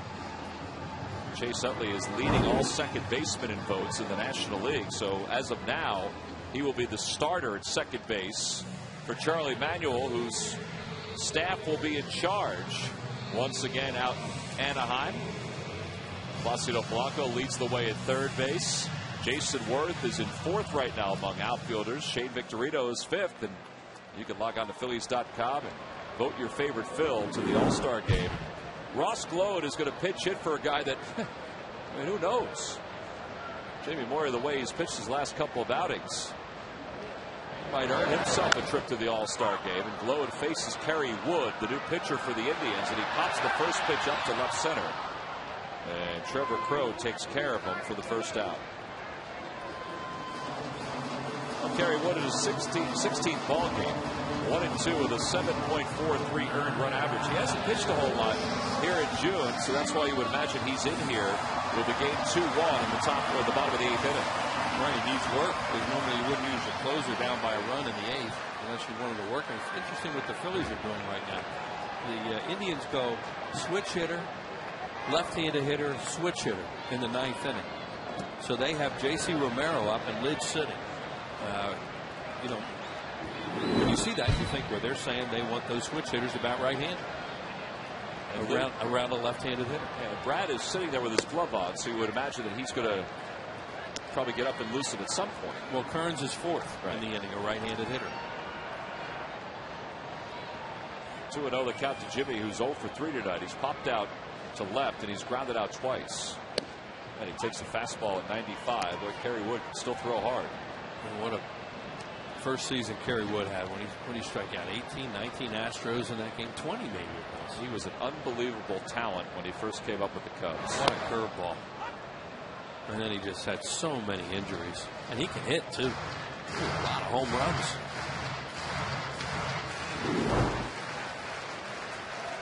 .1,407 strikeouts. Third most in Cubs history. Jimmy sends it in the air to left center field. Kearns into the alleyway, makes the catch. Hit that one down toward the handle. 2 gone here in the 8th. Hey, after the game, get highlights and a recap of this ball game against the Indians. And the Flyers GM, Paul Holmgren, sits down with John Bourque to talk about the Flyers' remarkable playoff run and what moves he's looking to make in the offseason. Get all the news Philly fans need to know on Toyota Sports Night after the game on Comcast Sportsnet. Also get a preview of the NBA draft, which is coming up. Kerry Wood back in '98 in that game Wheels is talking about struck out 20 Houston Astros at Wrigley Field. And that day when they showed the replay of the highlights of that hook he had was scary.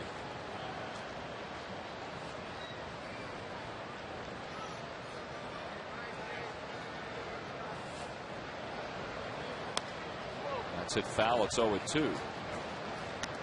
That day he threw 122 pitches, 84 for strikes, and we see Steven Strasburg coming up this year with the Nationals, and back then I think folks thought Kerry Wood was that kind of a pitcher. Heroes Nolan Ryan growing up. Where's that 34? There's a lot of big right-handers that grew up in Texas wanted to be Nolan Ryan. Nolan Ryan or Roger Clemens? Well, Clemens wanted to be Nolan Ryan. That's true.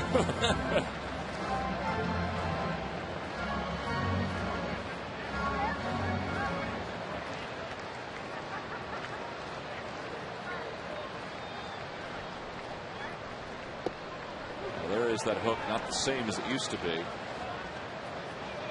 And it's 2 balls and 2 strikes to Polanco.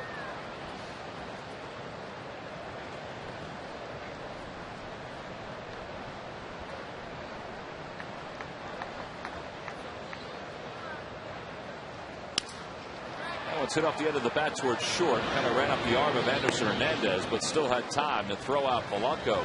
And it's a 1-2-3 8th inning for Kerry Wood. So we go to the 9th. Is it J.C. Romero or Brad Lidge? We'll find out at the top of the order due up.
Hitters, a left-handed batter due up for the Indians, so it's the lefty who will be called upon here at the top of the 9th inning. Hey, this game will encore tonight at 10:30 Eastern on the Comcast Network, and again at 1:30 a.m. here on Comcast Sportsnet. And Phillies coverage on Comcast Sportsnet continues tomorrow for the middle game of this 3-game set with the Indians. Coverage begins with Phillies pregame live Wednesday at 6:30 right here on Comcast Sportsnet. And it is J.C. Romero, who's on in a save situation, his 20th game, a 2.77 earned run average. He'll face the switch hitter Trevor Crow, and then the left-handed hitting Chu, and then the switch hitting Santana as we go to the top of the 9th. Now Brad Lidge is loosening up in the pen for the Phillies, so we'll see how Pete McCadden plays this along with Rich Doobie here in the top of the 9th. There's Pete to your right talking to Rich Doobie, sitting down next to him. Charlie Manuel was ejected from the game back in the 4th. Trevor Crowe is 1 for 3. He had an infield single his last time up. And a strike on the outside corner. It's 0-1. And Polanco, even with the bag on the line to prevent against an extra base hit, or if this guy should drop a bunt, try to drop a bunt down there. He runs pretty well. Saw that earlier in the game when he beat a play at first.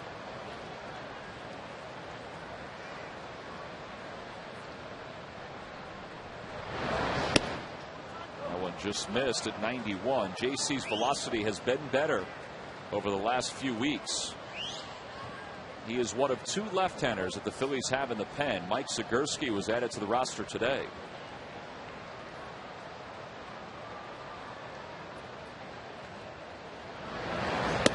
On the outside corner. Boy, he's in that same spot with the first 3 pitches. Almost the same spot. They started a string of 20 straight here today right up to the All-Star break. So he probably want an extra pitcher in the pen at this point. There's Mike sitting down behind Brad Lidge in the bullpen.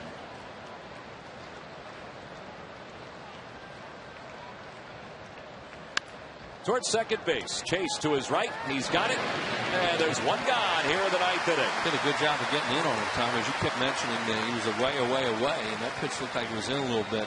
And he fought it off at the last minute like he thought it was going to be a strike and it was too close to take. So JC has the first out. And here's that pitch Wheels was talking about. Yeah, see, they decided to come back in. It looked like a slider.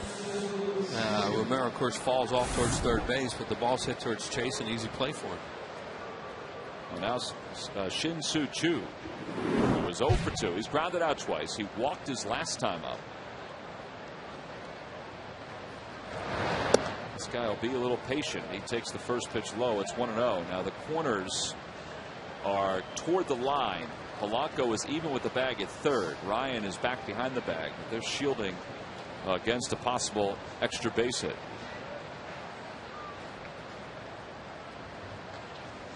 Swing and a miss. It's 1-1.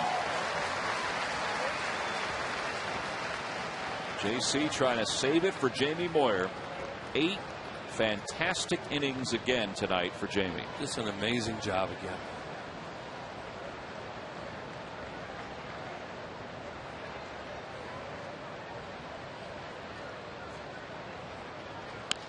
On the hands, a slow roller behind the bag. Jimmy's got it, spins, and no opportunity to get Choo.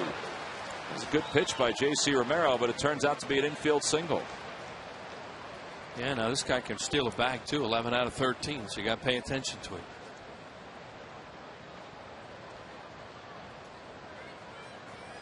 Choo can move a little bit. He got out of the box quick, obviously, from the left side. And as I mentioned, he falls off so much towards third base, he's got no shot to field a play like that. Jimmy really didn't have a shot at him. Choo has stolen 11 bases. He's been caught twice.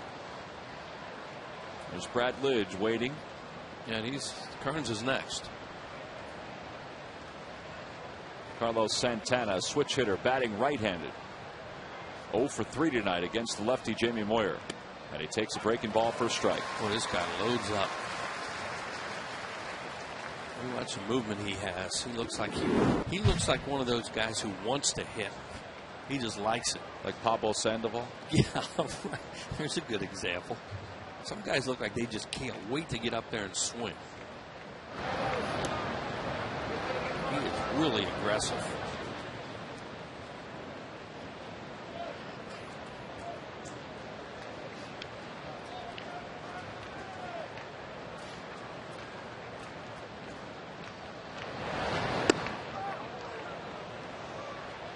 They've been peppering that inside part of the plate tonight. Brian Knight has been very consistent with it. He hasn't given it that often. Romero, when he was really successful for the Phillies, as Pete looks on, who's managing now after Charlie Manuel was ejected, he used to throw a pretty good changeup to right-handed batters. Sometimes they turn it over into 2.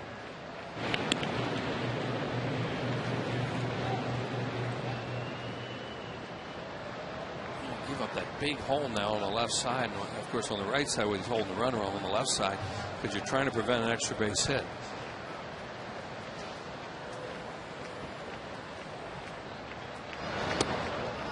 Two and 1 the count.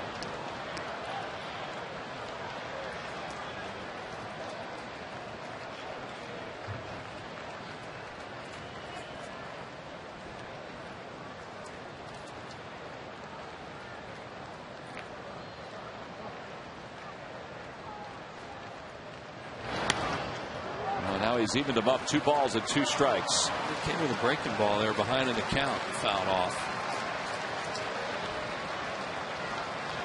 JC with 3 saves in a Phillies uniform. 2 of those saves have come this year. As we mentioned, though, this is probably his final hitter with Brad Lidge loosening up and a right-hander on deck. 2 balls, 2 strikes the count with a runner at first. And it's in tight, 3-2. I wonder if they'd run here. It's risky, but you know, they have a double play that way unless he strikes out on a double play. It is a rookie, as Kearns is on deck, so interesting to see if Manny Acta would run in this situation.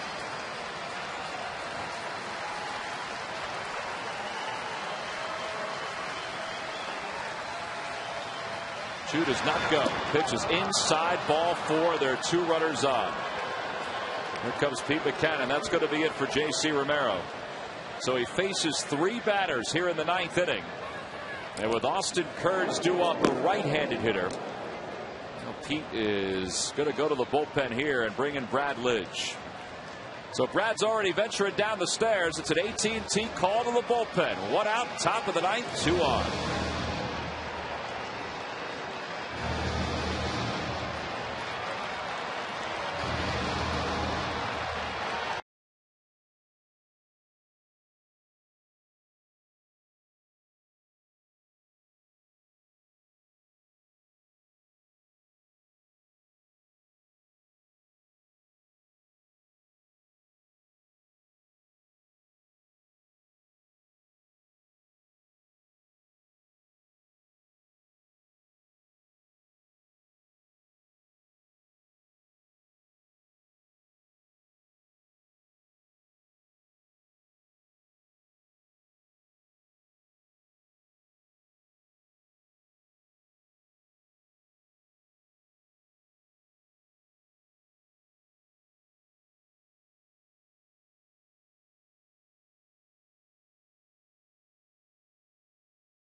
Plus expert analysis from former Philly Ricky Bottalico on Phillies Postgame Live, presented by Sloan Toyota, right here on Comcast Sportsnet. Well, J.C. Romero started the 9th inning, and now Brad Lidge will come out with 2 on and 1 out. And he will face Austin Kearns and then Johnny Peralta. See the numbers for Brad, 13th game. His blown save came on Saturday against the Twins, so he saved 4. He's blown 1 so far, 14 strikeouts in 10 1/3. And he's in a tough spot. Now, the Indians do have left-handed hitting Travis Hafner available off the bench. But Austin Kearns with Chu on second base and Santana over at first base has 3 hits and 10 at-bats against Brad in his career, including a home run. So Manny Acta has decided to stay with Kearns. He doesn't have a lot of opportunities for Travis Hafner to play the field. So if he uses him and the Indians tie it or take the lead, then they're going to burn another player because they have to put that player into the field, and Hafner can't play the field. He also has an infielder, Luis Valbuena, as a left-handed hitter, and decided not to use him either. So here's Kearns against Lidge, with the Phillies leading it by 1. And Brad throws the slider that Kearns checks his swing on. No appeal. And it's 1-0.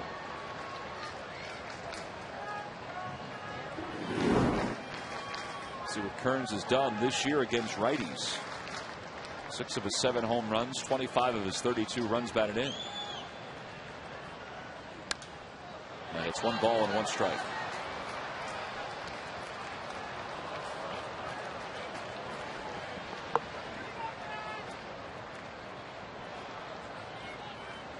When when Brad came off the disabled list the second time. His slider had a lot of bite to it.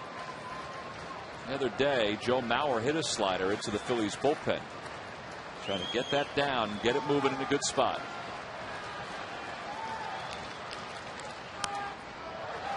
And it's 1 ball and 2 strikes on a 92-mile-an-hour fastball.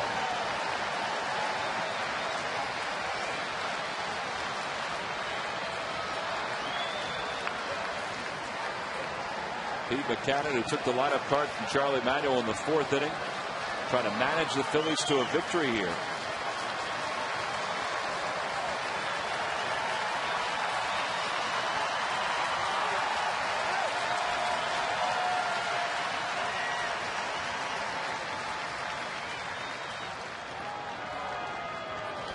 Brian Schneider, the catcher now. Carlos Ruiz, and as you see the White Sox ahead in this game 6-3 in the bottom of the 4th. Carlos Ruiz is so good at blocking that slider in the dirt, and that's a key when you're catching Lidge, because he wants to throw it sometimes for an out. And there is that slider down and away. 2 balls and 2 strikes. You always have to have confidence in your catcher when, you know, when one of your out pitches, your main out pitches, is a non-strike. It's a ball in the dirt and it spins that much. Brian did a very good job tonight with Jamie on the mound. Jamie allowed 2 hits over 8 innings. Walked 1, struck out 5.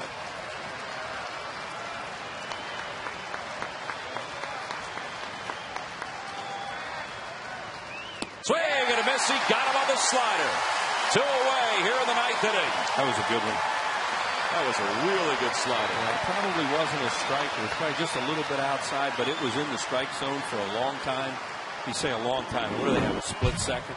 It seems like for a hitter to decide, but it was in the strike zone. Watch, his pitch is in the strike zone, then it darts out of it at the last second. So to his eyes, that coming out of his hand is a strike. And by the time he swings, it's a non-strike, but he's gone. So 2 away, and here's Johnny Peralta. And that's the best slider, that somehow they show it as a strike, and then it dives, and it's not a strike. That's what we're talking about how good it was his first few opportunities this year.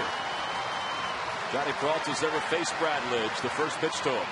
Slider off the outside corner, 1-0. And of course, when the guy has 2 strikes on him, he has more of a tendency to chase it, as opposed to a first pitch slider there. He may not swing. See, Peralta's been hot with runners in scoring position. He's got Chu at second, Santana at first.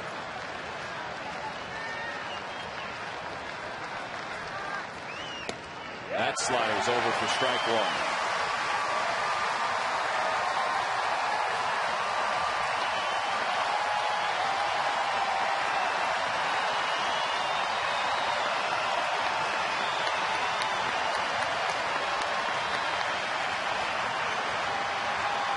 With a little nervousness, the crowd comes to their feet.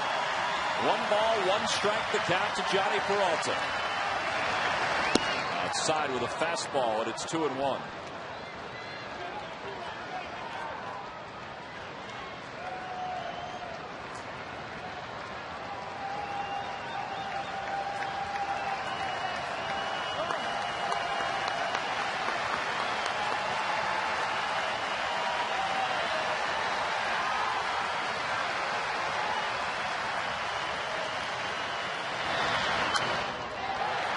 Even 2-2. That was another fastball, 93.